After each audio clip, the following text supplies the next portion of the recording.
ਸਤਿ ਸ਼੍ਰੀ ਅਕਾਲ ਜੀ। ਪ੍ਰੋਗਰਾਮ ਚਰਚਾ ਦੇ ਵਿੱਚ ਤੁਹਾਡਾ ਸਵਾਗਤ। ਪਿਆਰੇ ਦਰਸ਼ਕੋ, ਅੱਜ 1/3 ਦੁਨੀਆ ਦੇ ਤਕਰੀਬਨ 4 ਅਰਬ ਲੋਕ ਘਰਾਂ 'ਚ ਬੈਠੇ ਨੇ। ਲੋਕਡਾਊਨ ਹੋਇਆ ਹੋਇਆ। ਕਾਰਨ ਤੁਹਾਨੂੰ ਪਤਾ ਹੀ ਹੈ ਕਿ ਇੱਕ ਅਦ੍ਰਿਸ਼ ਦੁਸ਼ਮਣ ਸਾਡੇ ਤੇ ਮਾਰ ਕਰ ਰਿਹਾ, ਸਾਰੀ ਦੁਨੀਆ ਤੇ ਮਾਰ ਕਰ ਰਿਹਾ। ਇੰਨੀ ਕੁ ਮਾਰ ਕਰ ਰਿਹਾ ਕਿ 25,75,000 ਲੋਕਾਂ ਨੂੰ ਕਰੋਨਾ ਵਾਇਰਸ ਨੇ ਜਿਹੜਾ ਹੈ ਜਿਹਨੂੰ ਕਹਿ ਸਕਦੇ ਹੋ ਉਹ ਤੋਂ ਪੀੜਤ ਨੇ ਇੰਨੇ ਲੋਕ। ਤੇ 1,78,000 ਲੋਕ ਮਰ ਚੁੱਕੇ ਨੇ ਔਰ ਠੀਕ ਵੀ ਹੋਏ ਨੇ 7 ਲੱਖ ਦੇ ਕਰੀਬ, ਲੇਕਿਨ 57,000 ਹਲੇ ਬਹੁਤ ਕ੍ਰਿਟੀਕਲ ਨੇ। ਇਹ ਗਿਣਤੀ ਲਗਾਤਾਰ ਵੱਧ ਰਹੀ ਹੈ। ਲੋਕਡਾਊਨ, ਸੋਸ਼ਲ ਡਿਸਟੈਂਸ, ਇਹ ਇੱਕ ਮੰਤਰ ਦਿੱਤਾ ਗਿਆ ਕਿ ਜੇ ਬਚਣਾ ਹੈ ਇਸ ਇਨਫੈਕਸ਼ਨ ਤੋਂ ਤਾਂ ਸੋਸ਼ਲ ਡਿਸਟੈਂਸ ਰੱਖੋ, ਮਤਲਬ ਕਿ ਫਿਜ਼ੀਕਲ ਡਿਸਟੈਂਸ ਰੱਖੋ, ਘਰਾਂ 'ਚ ਰਹੋ, ਇਹ ਕਿਹਾ ਗਿਆ। ਤਾਂ ਇਹਦੇ ਨਾਲ ਲੋਕ ਘਰਾਂ 'ਚ ਬੰਦ ਨੇ। ਤੇ ਸਾਡੇ ਤਾਂ ਦਿਨ ਵੀ ਬਹੁਤ ਹੋ ਗਏ ਕਰਫਿਊ ਲੱਗੇ ਨੂੰ। 40 ਦਿਨ ਲਈ ਘਰਾਂ 'ਚ ਬੰਦ ਰਹਿਣਾ, ਅਰਥ ਵਿਵਸਥਾ ਜਿਹੜੀ ਹੈ ਉਹ ਬੁਰੀ ਤਰ੍ਹਾਂ ਸਾਰੀ ਦੁਨੀਆ ਦੀ ਡਗਮਗਾ ਰਹੀ ਹੈ। ਬਹੁਤ ਕੁਝ ਐਸਾ ਹੋ ਰਿਹਾ ਹੈ ਜਿਹੜਾ ਕਦੇ ਵੀ ਲੋਕਾਂ ਨੇ ਸੋਚਿਆ ਨਹੀਂ ਸੀ। ਤਾਂ ਕਿਉਂਕਿ ਲੋਕਾਂ ਨੇ ਕਦੇ ਸੋਚਿਆ ਨਹੀਂ ਸੀ ਤਾਂ ਉਹ ਇਸ ਤਰ੍ਹਾਂ ਦੇ ਕੰਮ ਲਈ, ਇਸ ਤਰ੍ਹਾਂ ਦੇ ਹਾਲਾਤ ਲਈ ਯੂਜ਼ ਟੂ ਨਹੀਂ। ਉਹਨਾਂ ਦੇ ਮਨਾਂ ਦੇ ਵਿੱਚ ਕਈ ਕਿਸਮ ਦੇ ਖਲਸੇ ਪੈਦਾ ਹੋ ਗਏ। ਦੋ ਤਰ੍ਹਾਂ ਦੀ ਸਿਹਤ ਹੁੰਦੀ ਹੈ ਸਾਡੀ, ਇੱਕ ਹੁੰਦੀ ਹੈ ਸਰੀਰਕ, ਦੂਜੀ ਹੈ ਮਾਨਸਿਕ।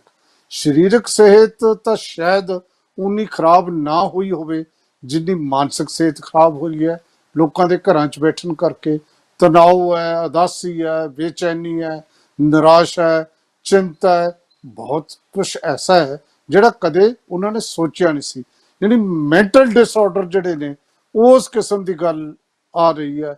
ਬਹੁਤ ਸਾਰੇ ਲੋਕ ਕਹਿੰਦੇ ਸਾਨੂੰ ਤਾਂ ਨੀਂਦ ਨਹੀਂ ਆਉਂਦੀ, ਅਸੀਂ ਡਿਪਰੈਸ਼ਨ 'ਚ ਚਲੇ ਗਏ। ਕਈ ਲੋਕ ਕਹਿੰਦੇ ਨੇ ਕਿ ਜੀ ਅਸੀਂ ਕਰੀਏ ਕੀ, ਸਾਡੇ ਤਾਂ ਰਿਸ਼ਤਿਆਂ ਤੇ ਪ੍ਰਭਾਵ ਪੈਣ ਲੱਗ ਗਿਆ। ਔਰ ਹਾਲ ਤਾਂ ਇੱਥੋਂ ਤੱਕ ਹੋ ਗਿਆ ਕਿ ਡੋਮੈਸਟਿਕ ਵਾਇਲੈਂਸ, ਘਰੇਲੂ ਹਿੰਸਾ ਵਧਣੀ ਸ਼ੁਰੂ ਹੋ ਗਈ। ਹੋਰ ਤਾਂ ਹੋਰ ਲੋਕ ਆਪਣੇ ਆਪ ਤੇ ਹਿੰਸਾ ਕਰਨ ਲੱਗ ਗਏ। ਅੱਜ ਹੀ 2 ਕੇਸ ਐਸੇ ਮੈਂ ਸਵੇਰ ਦੇ ਪ੍ਰੋਗਰਾਮ ਦੇ ਵਿੱਚ ਦੱਸ ਕੇ ਹਟਿਆ। ਇੱਕ ਇੰਗਲੈਂਡ ਜਾਣਾ ਸੀ NRI, 27 ਮਾਰਚ ਨੂੰ ਜਾਣਾ ਸੀ, ਨਹੀਂ ਜਾ ਸਕਿਆ, ਸੁਸਾਈਡ ਕਰ ਲਿਆ ਜਲੰਧਰ ਦੇ ਨੇੜੇ ਇੱਕ ਪਿੰਡ ਦੇ ਵਿੱਚ। ਬਠਿੰਡੇ ਇੱਕ ਦਰਜੀ, ਉਹਦਾ ਕੰਮ ਰੁਕਿਆ ਹੋਇਆ ਸੀ 2 ਮਹੀਨੇ ਤੋਂ, ਕੁਛ ਆ ਨਹੀਂ ਰਿਹਾ ਸੀ, ਉਹਨੇ ਆਤਮ ਹੱਤਿਆ ਕਰ ਲਈ। ਇੱਕ ਕੁੜੀ ਦਾ ਆਈਲੈਟਸ, ਉਹਨੇ ਬਾਹਰ ਜਾਣਾ ਸੀ, ਉਹਦਾ ਟਾਈਮ ਨਿਕਲ ਰਿਹਾ, ਉਹ ਕਹਿੰਦੀ ਹੁਣ ਮੈਂ ਜਾ ਨਹੀਂ ਸਕਣੀ, ਉਹ ਮਰ ਗਈ। ਤੋ ਇਸ ਤਰ੍ਹਾਂ ਲੋਕ ਤਾਂ ਇੰਨੇ ਐਕਸਟ੍ਰੀਮ ਸਟੈਪ ਲੈਣ ਲੱਗ ਗਏ। ਬਹੁਤ ਹਾਲਾਤ ਖਰਾਬ ਨੇ। ਸੋ ਇਸ ਤਰ੍ਹਾਂ ਦਾ ਡਿਪਰੈਸ਼ਨ, ਇਸ ਤਰ੍ਹਾਂ ਦੀ ਮਾਨਸਿਕ ਸਿਹਤ, ਇਸ ਤਰ੍ਹਾਂ ਦੀ ਮੈਂਟਲ ਹਾਲਤ ਦੇ ਵਿੱਚ ਕਿਸ ਤਰ੍ਹਾਂ ਲੋਕ ਨਿਕਲ, ਕਿਵੇਂ ਆਪਣੇ ਆਪ ਨੂੰ ਸਾਵਾਂ ਰੱਖਣ, ਕਿਵੇਂ ਬਚਣ, ਉਹਨਾਂ ਦੀ ਰੂਟੀਨ ਕੀ ਹੋਵੇ, ਕਿਵੇਂ ਉਹ ਜਿਹੜਾ ਹੈ ਆਪਣੀਆਂ ਫਿਜ਼ੀਕਲ ਐਕਟੀਵਿਟੀਜ਼ ਕਰਨ, ਕਿਵੇਂ ਮਾਨਸਿਕ ਤੌਰ ਤੇ ਸਹੀ ਰਹਿਣ, ਇਹ ਹੈ ਅੱਜ ਸਾਡਾ ਟੌਪਿਕ ਜਿੱਥੇ ਅਸੀਂ ਚਰਚਾ ਕਰਨੀ ਹੈ। ਨਾ ਸਿਰਫ ਚਰਚਾ ਕਰਨੀ ਹੈ, ਅੱਜ ਅਸੀਂ ਤੁਹਾਨੂੰ ਦੱਸਣਾ ਵੀ ਹੈ ਕਿ ਇਸ ਤਰ੍ਹਾਂ ਦੇ ਹਾਲਾਤ ਦੇ ਵਿੱਚ ਤੁਸੀਂ ਕਿਸ ਤਰ੍ਹਾਂ ਜਿਹੜਾ ਹੈ ਆਪਣੇ ਆਪ ਨੂੰ ਠੀਕ ਰੱਖ ਸਕਦੇ ਹੋ। ਉਹਦੇ ਲਈ ਅੱਜ ਅਸੀਂ ਵਿਸ਼ੇਸ਼ ਤੌਰ ਤੇ ਸੱਦਾ ਦਿੱਤਾ ਹੈ ਡਾਕਟਰ ਕੁਲਦੀਪ ਸਿੰਘ ਹੋਰਾਂ ਨੂੰ। ਡਾਕਟਰ ਕੁਲਦੀਪ ਸਿੰਘ ਜਿਹੜੇ ਨੇ ਉਹ ਵੈਸੇ ਤਾਂ ਇੰਜੀਨੀਅਰ ਨੇ, ਲੇਕਿਨ ਉਦੋਂ ਬਾਅਦ ਉਹਨਾਂ ਦਾ ਆਪਣੀ ਹੌਬੀ ਸੀ। ਹੌਬੀ ਤੋਂ ਬਾਅਦ ਉਹਨਾਂ ਨੇ ਜਿੱਥੇ ਯੋਗਾ ਟੀਚਰ ਬਣੇ, ਜਿੱਥੇ ਯੋਗਾ ਦੇ ਮਾਹਰ ਬਣੇ, ਅਲਟਰਨੇਟ ਮੈਡੀਸਨ ਦੇ ਵਿੱਚ ਉਹਨਾਂ ਨੇ ਡਿਗਰੀ ਕੀਤੀ। ਤੇ ਉਹ ਜਿਹੜੇ ਡਾਕਟਰ ਕੁਲਦੀਪ ਸਿੰਘ ਅੱਜ ਤੁਹਾਡੇ ਨਾਲ ਗੱਲ ਕਰਨਗੇ, ਤੁਹਾਨੂੰ ਤਰੀਕੇ ਦੱਸਣਗੇ। ਨਾਲ ਸਾਡੇ ਅੱਜ ਫਿਰ ਇੱਕ ਵਾਰ ਤੁਹਾਡੇ ਜਿਹੜੇ ਮੰਗ ਤੇ ਡਾਕਟਰ ਦਮਨਜੀਤ ਕੌਰ ਸੰਧੂ ਹੋਰਾਂ ਨੂੰ ਨਾਲ ਲੈ ਕੇ ਆਏ ਆ। ਡਾਕਟਰ ਦਮਨਜੀਤ ਸੰਧੂ ਪੰਜਾਬੀ ਯੂਨੀਵਰਸਿਟੀ 'ਚ ਸਾਈਕਾਲੋਜੀ ਦੇ ਪ੍ਰੋਫੈਸਰ ਨੇ, ਲੇਕਿਨ ਇਸ ਦੇ ਨਾਲ ਉਹ ਜੋ ਗਵਰਨਮੈਂਟ ਆਫ ਇੰਡੀਆ ਨੇ ਇੱਕ ਪ੍ਰੋਗਰਾਮ ਸ਼ੁਰੂ ਕੀਤਾ ਕਾਉਂਸਲਿੰਗ ਦਾ, ਉਹਦੇ ਵਿੱਚ ਜੋ ਯੂਨੀਵਰਸਿਟੀ ਦੇ ਟੀਚਰ ਤੇ ਸਟਾਫ ਲਈ ਸਟ੍ਰੈਸ ਮੈਨੇਜਮੈਂਟ ਦੀ ਜਿਹੜੀ ਕਾਉਂਸਲਿੰਗ ਚੱਲ ਰਹੀ ਹੈ ਉਹਦੇ 'ਚ ਵੀ ਉਹ ਐਕਟਿਵਲੀ ਪਾਰਟ ਜਿਹੜਾ ਹੈ ਲੈ ਰਹੇ ਨੇ। ਤੇ ਨਾਲ ਇੱਕ ਸਾਡੇ ਅੱਜ ਹਕੀਮ ਨੇ ਜਿਹੜੇ ਤਜਰਬੇ ਦੇ ਆਧਾਰ ਤੇ ਕੰਮ ਕਰਦੇ ਨੇ ਔਰ ਉਹ ਬੰਗਲਾ ਸਾਹਿਬ ਗੁਰਦੁਆਰਾ ਸਾਹਿਬ ਦੇ ਬਾਹਰ ਫ੍ਰੀ ਮੈਡੀਸਨ ਦਿੰਦੇ ਰਹੇ ਨੇ ਤੇ ਅੱਜ ਕੱਲ੍ਹ ਤਾਂ ਜਾਣ ਹੀ ਰਹੇ। ਹਕੀਮ ਜੋਗਿੰਦਰ ਸਿੰਘ, ਤੁਹਾਡਾ ਸਭ ਦਾ ਸਵਾਗਤ ਇਸ ਪ੍ਰੋਗਰਾਮ 'ਚ। ਦਮਨਜੀਤ ਸੰਧੂ ਜੀ, ਤੁਹਾਡੇ ਤੋਂ ਗੱਲ ਸ਼ੁਰੂ ਕਰਦੇ ਹਾਂ।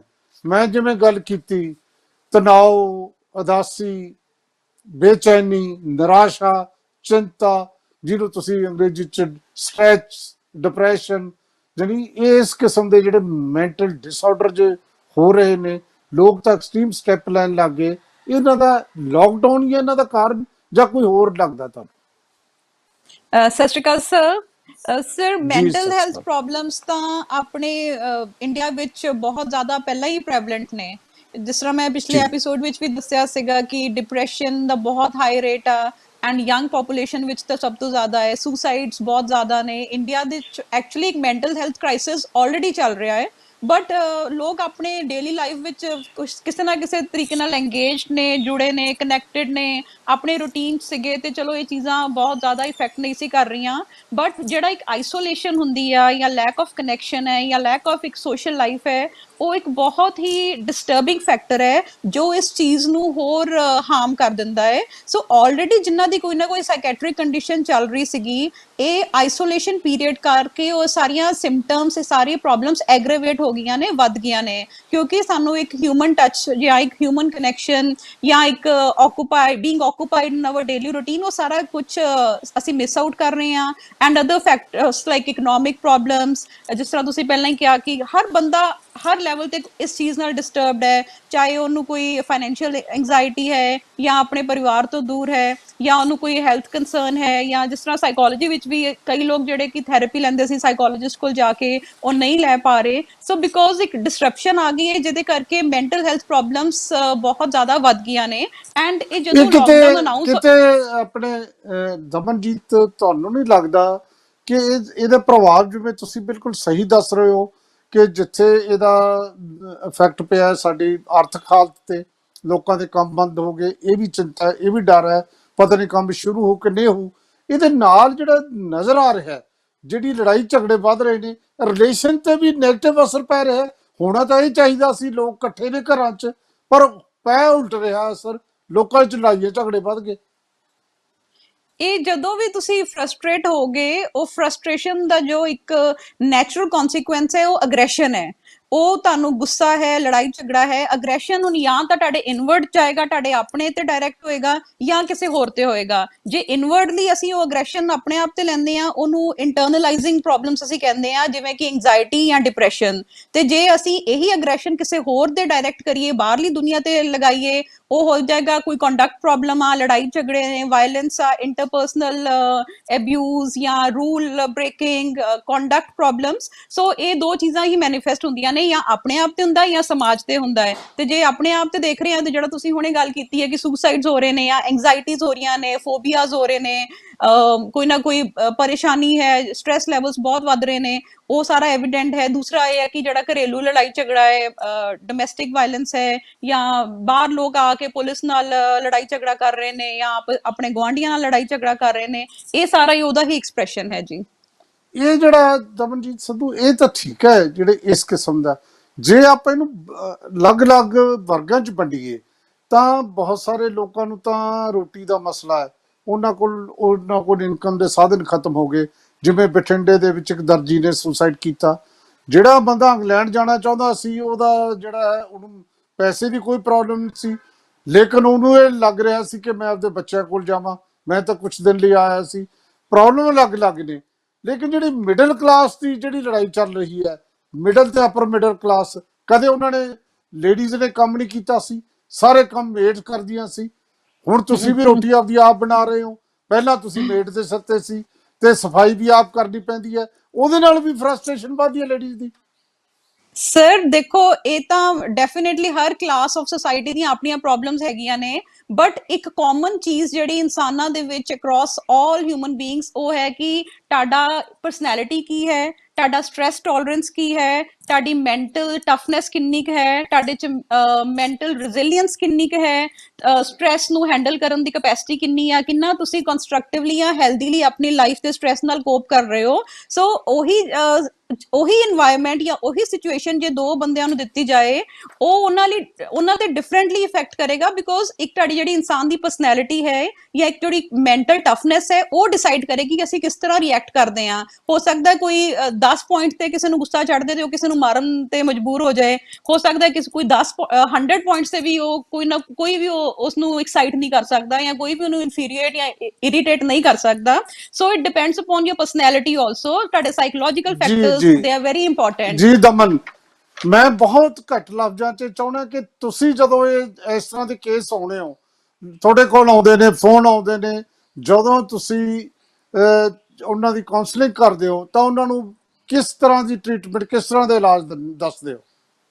ਸਰ, ਇਹਦੇ ਚ ਆਈਸੋਲੇਸ਼ਨ ਪੀਰੀਅਡ ਦੇ ਵਿੱਚ ਜਨਰਲੀ ਅਸੀਂ ਇੱਕ ਚੀਜ਼ ਜਿਹੜੀ ਗੱਲ ਕਰਦੇ ਹਾਂ ਕਿ ਇੱਕ ਕਨੈਕਟਡਨੈਸ ਜਿਹੜੀ ਆ, ਫਿਜ਼ੀਕਲੀ ਅਸੀਂ ਕਨੈਕਟ ਨਹੀਂ ਕਰ ਪਾ ਰਹੇ, ਬਟ ਜੇ ਫੋਨ ਤੇ ਟੈਲੀ ਕਾਉਂਸਲਿੰਗ ਜਿਸ ਤਰ੍ਹਾਂ ਚੱਲ ਰਹੀ ਆ, ਇੱਕ ਲਿਸਨਿੰਗ ਬਹੁਤ ਇੰਪੋਰਟੈਂਟ ਹੈ। ਕਿ ਜੇ ਕੋਈ ਤੁਹਾਨੂੰ ਕੋਈ ਆਪਣੀ ਪ੍ਰੋਬਲਮ ਦੱਸ ਰਿਹਾ ਹੈ, ਉਹ ਨਾਟ ਓਨਲੀ ਉਹਦੇ ਚ ਕੋਈ ਕਾਉਂਸਲਰ ਬਣਨ ਦੀ ਜ਼ਰੂਰਤ ਨਹੀਂ ਆ, ਉਹ ਤਾਂ ਮੈਂ ਸਾਰਿਆਂ ਨੂੰ ਕਹੂੰਗੀ WHO ਨੇ ਕਿਹਾ ਹੋਇਆ ਹੈ ਕਿ ਜਿਸ ਤਰ੍ਹਾਂ ਅੱਜ ਕੱਲ ਦੀ ਐਮਰਜੈਂਸੀ ਸਿਚੁਏਸ਼ਨ ਹੈ, ਕੋਈ ਵੀ ਕ੍ਰਾਈਸਿਸ ਸਿਚੁਏਸ਼ਨ ਆਉਂਦੀ ਆ, ਜਿਹੜੇ ਫਰੰਟ ਲਾਈਨਰਸ ਨੇ, whether they are community people, they are teachers, policeman, fire fighters, nurses, everybody is a counsellor. ਕੋਈ ਵੀ ਇਨਸਾਨ ਸਾਈਕੋਲੋਜੀਕਲ ਫਸਟ ਏਡ ਪ੍ਰੋਵਾਈਡ ਕਰ ਸਕਦਾ ਹੈ। ਸੋ ਉਹਦੇ ਲਈ ਅਸੀਂ ਆਪਣੀਆਂ ਟੀਮਸ ਤਿਆਰ ਕਰ ਰਹੇ ਹਾਂ, ਉਹਦੇ ਵਿੱਚ ਫਸਟ ਆਫ ਆਲ ਇਸ ਕੀ ਐਮਪਥੀ, ਕਿ ਅਗਲੇ ਦੀ ਪ੍ਰੋਬਲਮ ਸਮਝਣ ਦੀ ਕੈਪੈਸਿਟੀ, ਉਹਨੂੰ ਇੱਕ ਇਮੋਸ਼ਨਲ ਟੱਚ ਦੇਣਾ, ਉਹਨੂੰ ਇੱਕ ਸੈਂਸ ਆਫ ਕਨੈਕਟਡਨੈਸ ਦੇਣਾ ਕਿ ਹਾਂ ਅਸੀਂ ਤੈਨੂੰ ਸਮਝ ਰਹੇ ਹਾਂ, ਤੈਨੂੰ ਸੁਣ ਰਹੇ ਹਾਂ। ਐਂਡ ਮੋਸਟ ਇੰਪੋਰਟੈਂਟ ਥਿੰਗ ਇਹਦੇ ਚ ਹੈ ਕਿ ਇੱਕ ਸੈਂਸ ਆਫ ਆਪਟੀਮਿਜ਼ਮ ਦੇਣਾ, ਇੱਕ ਹੋਪ ਦੇਣੀ ਕਿ ਯੈਸ ਇਹ ਜਿਹੜਾ ਫੇਜ਼ ਹੈ ਉਹ ਇੱਕ ਟੈਂਪਰੇਰੀ ਜੀ ਫੇਜ਼ ਮੈਂ ਹੈ। ਸਮਝ ਗਿਆ ਜੀ। ਦਮਨ, ਸੌਰੀ ਤੁਹਾਨੂੰ ਮੈਂ ਕੱਟ ਰਿਹਾ, ਤੁਸੀਂ ਗੱਲ ਕਰ ਰਹੇ ਸੀ, ਪਰ ਮੈਂ ਇਹ ਦੱਸਣਾ ਚਾਹਣਾ ਹੈ ਕਿ ਜਿਹੜੀ ਗੱਲ ਤੁਸੀਂ ਕਰ ਰਹੇ ਹੋ, ਇਹ ਤੋਂ ਇਲਾਵਾ ਵੀ ਬਹੁਤ ਸਾਰੀਆਂ ਐਸੀਆਂ ਥੈਰੇਪੀਜ਼ ਨੇ, ਪੈਥੀਜ਼ ਨੇ, ਜਿਹੜੀਆਂ ਲੋਕਡਾਊਨ ਦੇ ਦੌਰਾਨ ਲੋਕ ਉਹਨਾਂ ਨੂੰ ਵਰਤ ਰਹੇ ਨੇ, ਉਹਨਾਂ ਦੀ ਗੱਲ ਕਰ ਰਹੇ ਨੇ। ਤੇ ਡਾਕਟਰ ਕੁਲਦੀਪ ਸਿੰਘ ਜਿਹੜੇ ਨੇ, ਉਹ ਇਹ ਦਾਅਵਾ ਕਰਦੇ ਨੇ ਕਿ ਉਹਨਾਂ ਦੇ ਕੋਲ ਜਿਹੜਾ ਤਰੀਕਾ ਹੈ, ਉਹਦੇ ਨਾਲ ਲੋਕ ਉਹਨਾਂ ਦਾ ਜਿਹੜਾ ਇਹ ਸਿਸਟਮ ਹੈ, ਸਪੋਰਟਿੰਗ ਸਿਸਟਮ ਜਿਹਨੂੰ ਕਹਿ ਸਕਦੇ ਆ, ਜਿਹਨਾਂ ਉਹਨਾਂ ਦੀ ਮੈਂਟਲ ਹੈਲਥ ਤੇ ਸਰੀਰਕ ਹੈਲਥ ਦੋਨੇ ਠੀਕ ਰਹਿਣਗੀਆਂ। ਤਾਂ ਆਪਾਂ ਉਹਨਾਂ ਤੋਂ ਪੁੱਛੀਏ, ਡਾਕਟਰ ਕੁਲਦੀਪ ਸਿੰਘ, ਕੀ ਕਹੋਗੇ ਤੁਸੀਂ, ਕਿਸ ਤਰ੍ਹਾਂ ਇਹ ਜਿਹੜੀ ਆ ਟ੍ਰੀਟਮੈਂਟ ਦੇਖਦੇ ਹੋ? ਡਾਕਟਰ ਸਾਹਿਬ, ਗੱਲ ਇਹ ਹੈਗੀ ਹੈ ਕਿ ਜੇ ਕਰੋਨਾ ਵਾਇਰਸ ਜਿਹੜਾ ਹੈਗਾ, ਇਹ ਨਾਮਰਦ ਬਿਮਾਰੀ ਹੈ, ਔਰ ਇਹਨੂੰ ਲੜਨ ਵਾਸਤੇ ਇੱਕ ਤੇ ਸਾਨੂੰ ਗਵਰਨਮੈਂਟ ਇੰਸਟਰਕਸ਼ਨ ਦੇ, ਮੈਡੀਕਲ ਪੀਪਲ ਇੰਸਟਰਕਸ਼ਨ ਦਿੰਦੇ ਨੇ, we must follow those instruction. Second ਚੀਜ਼ ਹੈ ਕਿ ਉਸ ਵਕਤ ਸਾਡੀ ਬਾਡੀ ਤੇ ਜਦੋਂ ਆ ਕੇ ਅਫੈਕਟ ਕਰਦੀ ਹੈ, ਉਹਦੇ ਵਾਸਤੇ it's important that we should be strong enough to stand these tests and strains. We must be strong enough. ਔਰ ਉਹਨੂੰ ਸਟਰੋਂਗ ਆਫ ਕਰਨ ਵਾਸਤੇ ਉਹ ਮੈਂ ਤਰੀਕੇ ਦੱਸਾਂਗਾ, through pranayama, through stress management, through jogging, through through acupressure. ਨਹੀਂ, ਜੋਗਿੰਗ ਤਾਂ ਕਰ ਹੀ ਨਹੀਂ ਸਕਦੇ ਆਪਾਂ, ਘਰ ਬੈਠੇ ਕਿਵੇਂ ਜੋਗਿੰਗ ਕਰਾਂਗੇ? ਅਰੇ ਸਰ, ਮੈਂ ਜੋਗਿੰਗ ਨੂੰ ਜੋ ਕਹਿੰਦੇ ਹੋ ਤਾਂ ਮੈਂ ਪਹਿਲਾਂ ਹੀ ਦੱਸ ਦਿੰਦਾ ਵੀ ਜੋਗਿੰਗ ਕਰਨਾ is very easy and very good, very important. Jogging ਕਰਨ ਦੇ ਨਾਲ ਨਾਟ ਓਨਲੀ ਕਿ ਤੁਹਾਡਾ ਇਮਿਊਨ ਸਿਸਟਮ ਸਟਰੋਂਗ ਹੁੰਦਾ ਹੈ, ਜੋਗਿੰਗ ਕਰਨ ਨਾਲ ਤੁਹਾਡੀਆਂ ਸੋ ਮੈਨੀ ਬਿਮਾਰੀਆਂ ਆਪਣੇ ਆਪ ਠੀਕ ਹੁੰਦੀਆਂ ਨੇ। ਨਹੀਂ, ਡਾਕਟਰ ਕੁਲਦੀਪ, ਮੇਰਾ ਸਵਾਲ ਹੈ ਕਿ ਲੋਕਡਾਊਨ ਦੌਰਾਨ ਜੋਗਿੰਗ ਕਿਵੇਂ ਕਰਨਗੇ ਲੋਕ? ਮੈਂ ਉਹੀ ਦੱਸ ਰਿਹਾ, ਜੋਗਿੰਗ ਕਿਵੇਂ ਕਰਨੀ ਹੈ ਲੋਕਾਂ ਨੇ। ਨੰਬਰ 1, ਜੋਗਿੰਗ ਕਰਨ ਵਾਸਤੇ ਤੁਸੀਂ ਆਪਣੇ ਘਰ ਦੇ ਅੰਦਰ ਹੀ, ਜੇ ਤੁਹਾਨੂੰ ਬਾਹਰ ਬਰਾਂਡਾ ਹੈ ਜਾਂ ਓਪਨ ਹੈ ਤੇ ਇਟਸ ਗੁੱਡ, ਨਹੀਂ ਤਾਂ ਆਪਣੇ ਖਿੜਕੀ ਦੇ ਕੋਲ ਖੜੇ ਹੋ ਜਾਣਾ, ਔਰ ਥੱਲੇ ਪੈਰਾਂ ਦੇ ਤੁਸੀਂ ਕਮ ਸੇ ਕਮ ਕੋਈ ਸੌਫਟ ਚੀਜ਼ ਵਿਛਾ ਲਓ ਜਾਂ ਕੰਬਲ। Number 1, and you have to jog at the same run, ਨਹੀਂ ਸੇ ਜਗ੍ਹਾ ਤੇ ਸਪੌਟ ਤੇ ਜੋਗਿੰਗ ਸਟਾਰਟ ਕਰ ਦੇਣੀ, ਉਸੇ ਸਪੌਟ ਤੇ ਜੋਗਿੰਗ ਕਰ ਦੇਣੀ, ਜਿਹਨੂੰ ਫੌਜੀ ਕਦਮ ਤਾਲ ਕਹਿੰਦੇ ਨੇ। ਉਹ ਕਿਤੇ ਹੋ ਗਈ ਨਾ ਕਦਮ ਤਾਲ, ਤੇ ਉੱਥੇ ਵਾਕਿੰਗ ਹੈ ਨਾ, ਇਟਸ ਨਾਟ ਕਦਮ ਤਾਲ, it's jogging at the same place. ਤੁਸੀਂ ਜੋਗਿੰਗ ਵੈਸੇ ਤੇ ਅਸੀਂ ਅੱਗੇ ਚੱਲਦੇ ਹੋ ਨਾ, ਇਹ ਉਸ ਜਈ ਖੜੇ ਹੋ ਕੇ ਜੋਗ ਕਰਨਾ ਹੈ। ਨੰਬਰ 1, ਇਸ ਜੋਗਿੰਗ ਕਰਨ ਦਾ ਜਿਹੜਾ ਬੇਸਿਕ ਚੀਜ਼ ਹੈਗਾ ਕਿ ਉਹ ਤੁਹਾਡੇ ਜਿਹੜੇ ਪੈਰ, ਸਪੈਸ਼ਲੀ ਪੰਜਾ ਜਿਹੜਾ ਹੈ, ਉਹ ਜ਼ਮੀਨ ਤੋਂ ਇੰਚ ਉੱਚਾ ਜਾਣਾ ਚਾਹੀਦਾ, ਜ਼ਿਆਦਾ ਉੱਚਾ ਨਹੀਂ ਰਹਿਣਾ ਚਾਹੀਦਾ। ਬਟ ਇਟਸ ਲੌਂਗ ਜੋਗਿੰਗ, ਇਹ ਨਹੀਂ ਹੈਗਾ ਕਿ ਇੱਕਦਮ ਉਹਨੂੰ ਅਸੀਂ 2 ਮਿੰਟ ਕਰ ਲਓ। ਹੌਲੀ ਹੌਲੀ ਬਿਲਡ ਅਪ। ਕਿੰਨੇ ਮਿੰਟ ਜੋਗਿੰਗ ਕਰਨੀ ਚਾਹੀਦੀ ਹੈ? सर जॉगिंग आधा घंटा भी हो सकती, but not you can go with see 3 minutes, then next day 4 minutes. Either you can increase your jogging, you can increase your okay jogging like that. After jogging what is the एक next minute, ਇੱਕ jogging ਹੋਗੀ ਉਸ ਤੋਂ ਬਾਅਦ ਕੀ ਕਰਨਾ आगे- ਚਾਹੀਦਾ नहीं नहीं ये जॉगिंग के बारे में तो अजे चलेगा इतनी जल्दी नहीं। नंबर जॉगिंग जी है ये है नहीं कि तुसी फुल पेट किया खाना खुना खाता, नहीं, कोई भी एक्सरसाइज इवन प्राणायाम भी जो करना है तो हैवी मील्स तो बाद 2.5 घंटे बाद करनी है। You can do this jog early in the morning breakfast और in the evening you can take tea but not heavy breakfast, not lunch, heavy lunch. Lunch 1:30 बजे होता है, then you can do jogging at 5, no problem with that. Okay. And you can extend your jogging for a longer period. और ਜਿਹੜੀ ਖਿੜਕੀ ਤੇ ਖੜੇ ਹੋ ਜਿੱਥੇ ਹਵਾ ਸਪੈਸ਼ਲੀ ਆ ਰਹੀ ਹੈ ਉੱਥੇ ਤੁਹਾਨੂੰ ਬਹੁਤ એનર્ਜੀ ਮਿਲਦੀ ਹੈ। ਔਰ ਇਹ ਜੋਗਿੰਗ ਦਾ ਸਭ ਤੋਂ ਜਿਹੜਾ ਵੱਡਾ ਫਾਇਦਾ ਹੈ ਨਾ, ਇਹਦੇ ਨਾਲ ਤੁਹਾਡੀ ਇਮਿਊਨਿਟੀ ਸਿਸਟਮ ਬੂਸਟ, ਔਰ ਸਭ ਤੋਂ ਦੂਜਾ ਇਹਦਾ ਫਾਇਦਾ ਜਿਹੜਾ ਹੈ when you just do jogging, then endorphin hormones are triggered in your body and go to the brain. Doctor ਸਾਹਿਬ ਮੇਰੇ ਸਵਾਲ ਵੀ ਸੁਣਦੇ ਰਹੋ। ਜੇ ਕੋਈ ਹਾਂ, ਹਾਂ, ਹਾਰਟ ਬੋਲੋ। ਦਾ ਪੇਸ਼ੈਂਟ ਹੈ ਉਹਨੂੰ ਸਾਹ ਚੜਦਾ ਉਹ ਵੀ ਜੋਗਿੰਗ ਕਰੇ? ਬਿਲਕੁਲ ਕਰ ਸਕਦਾ, ਬਟ ਸਲੋ ਜੋਗਿੰਗ। ਜੇ ਉਹਨੂੰ ਕੋਈ ਜਰਾ ਲੱਗਦਾ ਹੈ ਕਿ ਹਾਰਟ ਦਾ ਪ੍ਰੋਬਲਮ ਚ ਆ ਰਿਹਾ, ਹੀ ਸ਼ੁਡ ਲਾਈ ਡਾਊਨ, ਉਸ ਵਕਤ ਲਾਈ ਡਾਊਨ ਇਨ ਸ਼ਾਵਾਸਨ ਕਰ ਲਗਾਤਾਰ ਜੋਗਿੰਗ 2-2 ਮਿੰਟ ਕਰਕੇ ਫਿਰ ਸਟਾਪ ਕਰ ਲੈ, ਫਿਰ 2 ਮਿੰਟ ਕਰ ਲੈ, ਫਿਰ ਸਟਾਪ ਕਰ ਲੈ। ਇਦਾਂ you can build up your stamina and you can prolong it. ਮੈਂ ਆਪਣੀ ਕਲਾਸ ਵਿੱਚ ਦੇਖਿਆ, ਜੋ ਸਟ੍ਰੈਸ ਮੈਨੇਜਮੈਂਟ ਦੀ ਕਰਾਈ ਹੈ, ਯੋਗਾ ਦੀ ਕਲਾਸ ਕਰਦਾ, ਮੈਂ ਅੱਧਾ ਘੰਟਾ ਕਰਾਈ ਹੋਈ ਹੈ ਵਿਦ ਮਿਊਜ਼ਿਕ ਜੀ। So jogging is very benefit okay beneficial okay jogging ਤੋਂ ਬਾਅਦ for- ਦੱਸੋ ਡਾਕਟਰ ਸਾਹਿਬ next exercise. for relieving your stress, also very important. This is very important ਕਿ ਇਹ ਤੁਹਾਡੀ ਸਟ੍ਰੈਸ ਲੈਵਲ ਨੂੰ ਵੀ ਜੋਗਿੰਗ ਡਾਊਨ ਕਰਦੀ ਹੈ। ਓਕੇ ਹੁਣ ਮੈਂ ਤੁਹਾਨੂੰ ਹੁਣ ਮੈਂ ਨਾउ I will come over to the breathing system. breathing system ਚ deep breathing is required. Actually ਕੀ ਹੁੰਦਾ ਹੈ, your breathing system is correlated to your mental thought and emotional life. If you are angry, if you are under anxiety, doctor Sahib doctor Kuldeep Singh, ਇੱਕ ਬੇਨਤੀ ਹੈ, ਸਾਡੇ ਬਹੁਤ ਸਾਰੇ ਦਰਸ਼ਕ ਪਿੰਡਾਂ 'ਚ ਰਹਿੰਦੇ ਨੇ ਤੇ ਅਸੀਂ ਅਵੋਇਡ ਕਰਦੇ ਹਾਂ ਕਿ ਅੰਗਰੇਜ਼ੀ ਅਸੀਂ ਇਹ ਨਹੀਂ ਕਿ ਅਸੀਂ ਬਿਲਕੁਲ, ਪਰ ਅਸੀਂ ਪੰਜਾਬੀ ਨੂੰ ਪ੍ਰੈਫਰ ਕਰਦੇ ਹਾਂ ਇਸ ਪ੍ਰੋਗਰਾਮ 'ਚ। ਓਕੇ, ਮੈਂ ਥੋੜਾ ਜਿਹਾ ਕੋਸ਼ਿਸ਼ ਕਰਾਂਗਾ ਜ਼ਰੂਰ ਪੰਜਾਬੀ ਵਿੱਚ ਵੀ ਬੋਲਣ ਦਾ। ਜਦੋਂ ਤੁਹਾਨੂੰ ਗੁੱਸਾ ਆਇਆ ਹੋਵੇ ਜਾਂ even you are under stress also, ਜਾਂ ਕੋਈ ਕਿਸੇ ਤਰ੍ਹਾਂ ਦੀ ਟੈਨਸ਼ਨ ਹੈਗੀ ਹੈ, ਤਦ ਉਹਦੇ ਨਾਲ ਕੀ ਹੈਗਾ ਕਿ ਤੁਹਾਡਾ ਬਰੀਦਿੰਗ ਜਿਹੜਾ ਨਾ that goes fast and shallow, ਉਹ ਡੀਪ ਨਹੀਂ ਜਾਂਦਾ, ਉਹ ਸ਼ੈਲੋ ਹੈ ਜੀ। ਇਹਦੇ ਵਾਸਤੇ ਅਗਰ ਤੁਸੀਂ ਆਪਣਾ ਡੀਪ ਬਰੀਦਿੰਗ ਸਿਸਟਮ ਨੂੰ ਡੀਪ ਕਰ ਲਓ, ਉਸ ਵਕਤ ਤੁਹਾਡੀ ਜਿਹੜਾ ਨਾ there will be calmness in your body. ਤੁਹਾਡਾ breath should be deep and rhythmic. so ਇਹ ਤੁਸੀਂ ਕਰ ਲੋਗੇ ਤੇ ਤੁਸੀਂ you will be free from all anxieties, all tension. ਇਹ ਵਾਈਸ ਵਰਸਾ ਦਾ ਦੂਸਰਾ ਰਹੇਗਾ। so I will prefer ਕਿ ਲੋਕੀ ਡੀਪ ਬਰੀਦਿੰਗ ਕਰਨ। ਡੀਪ ਵਾਸਤੇ ਪਹਿਲੀ ਗੱਲ ਤੇ ਹੈ ਕਿ ਤੁਸੀਂ ਬੈਠਣਾ ਕਿਵੇਂ, ਫਿਰ ਕਰਨੀ ਕਿਵੇਂ ਹੈਗੀ ਹੈ, ਠੀਕ ਹੈ। ਬੈਠਣਾ ਹੈਗਾ ਕਿ ਤੁਹਾਡਾ upper portion of the body should be erect, ਵੱਡਾ ਹੋਣਾ ਚਾਹੀਦਾ, ਠੀਕ ਹੈ। ਤੁਸੀਂ ਕੁਰਸੀ ਤੇ ਬੈਠ ਕੇ ਵੀ ਕਰ ਸਕਦੇ ਹੋ, ਤੁਸੀਂ ਚੌਂਕੜੀ ਮਾਰ ਕੇ ਵੀ ਕਰ ਸਕਦੇ ਹੋ, but only condition is that your upper portion of the body should be erect. Number so that diaphragm ਜਿਹੜਾ ਤੁਹਾਡਾ ਹੈ ਉਹ ਪ੍ਰੋਪਰਲੀ ਮੂਵ ਕਰ ਸਕੇ ਬਾਡੀ ਦੇ ਵਿੱਚ, ਠੀਕ ਹੈ। ਹੁਣ ਇਹਦੇ ਜਿਹੜੀ ਬਰੀਦਿੰਗ ਹੈਗੀ ਹੈ, ਇੱਕ ਯੋਗਿਕ ਬਰੀਦਿੰਗ ਹੈਗੀ ਹੈ, ਇੱਕ ਡੀਪ ਬਰੀਦਿੰਗ ਹੈਗੀ ਹੈ। Yogic breathing is just like filling a bottle with water. ਜਦੋਂ ਅਸੀਂ ਪਾਣੀ ਦੀ ਬੋਤਲ ਭਰਦੇ ਹਾਂ, ਪਾਣੀ ਸਭ ਤੋਂ ਪਹਿਲੇ ਥੱਲੇ ਆਏਗਾ, ਫਿਰ ਵਿਚਕਾਰ ਜਾਏਗਾ, ਫਿਰ ਨੈਕ ਤੇ ਜਾਏਗਾ, ਔਰ ਜਿਸ ਵਕਤ ਇਹਨੂੰ ਖਾਲੀ ਕਰਾਂਗੇ ਪਹਿਲਾਂ ਹੋਏਗਾ, ਫਿਰ ਵਿਚਕਾਰਲਾ ਪੋਰਸ਼ਨ ਖਾਲੀ ਹੋਏਗਾ, ਫਿਰ ਸਭ ਤੋਂ ਥੱਲੇ ਵਾਲਾ ਪੋਰਸ਼ਨ ਖਾਲੀ ਹੋਏਗਾ। This yogic breathing, but for say easiness of the here who are listening, ਉਹਨਾਂ ਨੇ ਸਭ ਤੋਂ ਪਹਿਲਾਂ ਆਪਣਾ ਡਾਇਫਰਾਮ ਨੂੰ ਥੱਲੇ ਲਿਆਣਾ, ਫਿਰ ਉਸ ਤੋਂ ਬਾਅਦ ਇਨਹੇਲ ਕਰਨਾ, ਫਿਰ ਹੌਲੀ ਹੌਲੀ ਐਕਸੇਲ ਕਰਨਾ। ਕੋਸ਼ਿਸ਼ ਇਹ ਕਰਨੀ ਹੈ ਕਿ ਡਾਇਫਰਾਮ ਨੂੰ ਥੱਲੇ ਲਿਜਾਣ ਦਾ ਮਤਲਬ ਹੁੰਦਾ ਹੈ ਕਿ ਉਹਦੇ ਪੇਟ ਫੁੱਲਦਾ ਹੈ। ਇਹ ਮੈਂ ਤੁਹਾਨੂੰ ਸਾਰਾ ਬਰੀਥਿੰਗ ਸਿਸਟਮ ਥੋੜਾ ਜਿਹਾ ਸਮਝਾਵਾਂਗਾ ਤਾਂ ਕਿ ਤੁਹਾਨੂੰ ਸਾਰਿਆਂ ਨੂੰ ਸਮਝ ਆ ਜਾਵੇ। ਬਰੀਥਿੰਗ ਦੇ ਵਿੱਚ ਸਾਡੇ ਜੀ। 3 ਮਸਲ ਇਨਵੋਲਵ। ਬਰੀਥਿੰਗ ਦੇ ਵਿੱਚ ਸਾਡੇ 3 ਮਸਲ।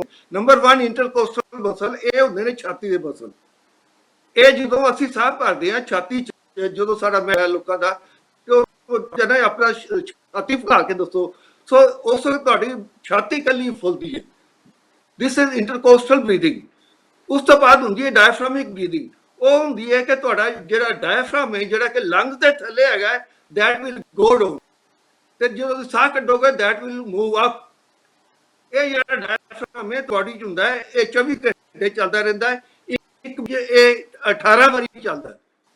ਆਹੋ 4 ਸੈਂਟੀਮੀਟਰ ਉੱਪਰ ਜਾਂਦਾ ਹੈ, 4 ਥੱਲੇ ਜਾਂਦਾ ਹੈ, ਤੇ ਇਹਦੇ 'ਚ 1080 ਵਾਰੀ ਚੱਲਦਾ ਹੈ। 24 ਘੰਟੇ 24 ਫਰਮ ਅਪ ਐਂਡ ਡਾਊਨ ਚੱਲਦਾ। ਸੋ ਜਦੋਂ ਇਹ ਡਾਇਫਰਾਮ ਘਟ ਜਾਂਦਾ ਹੈ, ਉਸ ਤੋਂ ਤੁਹਾਡੇ ਥੱਲੇ ਕੀ ਪਿਆ?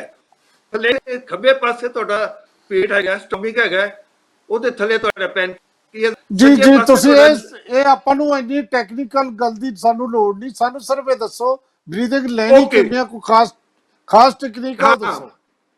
ਉਹ ਦੱਸਣ ਲੱਗਾ ਕਿ ਇਹਦੇ 'ਚ ਮੈਂ ਇਹੋ ਦੱਸ ਰਿਹਾ ਸੀ ਕਿ ਤਿੰਨੇ ਮਸਲ ਚੱਲਣ ਨਾਲ muscle, diaphragmatic muscle and clavicle muscle costal muscle ਦੇ ਉੱਪਰ ਹੁੰਦੇ ਨੇ। ਇਹ ਤਿੰਨੇ ਭਰਨ ਤੇ ਚੰਗਾ ਹੁੰਦਾ ਹੈ। ਨਹੀਂ ਤਾਂ ਕੀ ਹੈਗਾ ਕਿ ਜਦੋਂ ਤੁਸੀਂ ਸਾਹ ਲੈਣਾ ਹੈ, ਸਿੱਧਾ ਪੇਟ ਦੇ ਵਿੱਚ ਸਾਹ ਲੈ ਜਾਓ, ਫਿਰ ਸਾਹ ਨੂੰ ਕਰੀ ਜਾਓ, ਜਿੰਨਾ ਭਰ ਸਕਦੇ ਹੋ ਭਰ ਲਓ, ਤੇ ਹੌਲੀ ਹੌਲੀ ਉਹਨੂੰ ਕੱਢਣਾ।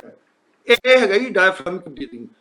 ਸਾਹ ਸਿੱਧਾ ਲਓ, ਸਿੱਧਾ ਪੇਟ 'ਚ ਜਾਵੇ ਤਾਂ ਕਿ ਤੁਹਾਡੇ ਜਿਹੜਾ ਉਹ ਬਾਹਰ ਆਵੇ, ਸਮਝ ਗਏ। ਔਰ ਉਸ ਤੋਂ ਬਾਅਦ ਨੂੰ ਕੰਟੀਨਿਊ ਕਰੀ ਜਾਣਾ, ਸੋ ਦੈਟ ਵਿਸ਼ਨ ਵੀ ਭਰ ਜਾਵੇ ਤੇ ਉੱਪਰਲਾ ਪੋਰਸ਼ਨ ਵੀ ਭਰ ਜੇ, ਤੇ ਉਹ ਹੌਲੀ ਹੌਲੀ ਫਿਰ ਕੱਢ ਦੇਣਾ ਸਾਹ ਨੂੰ।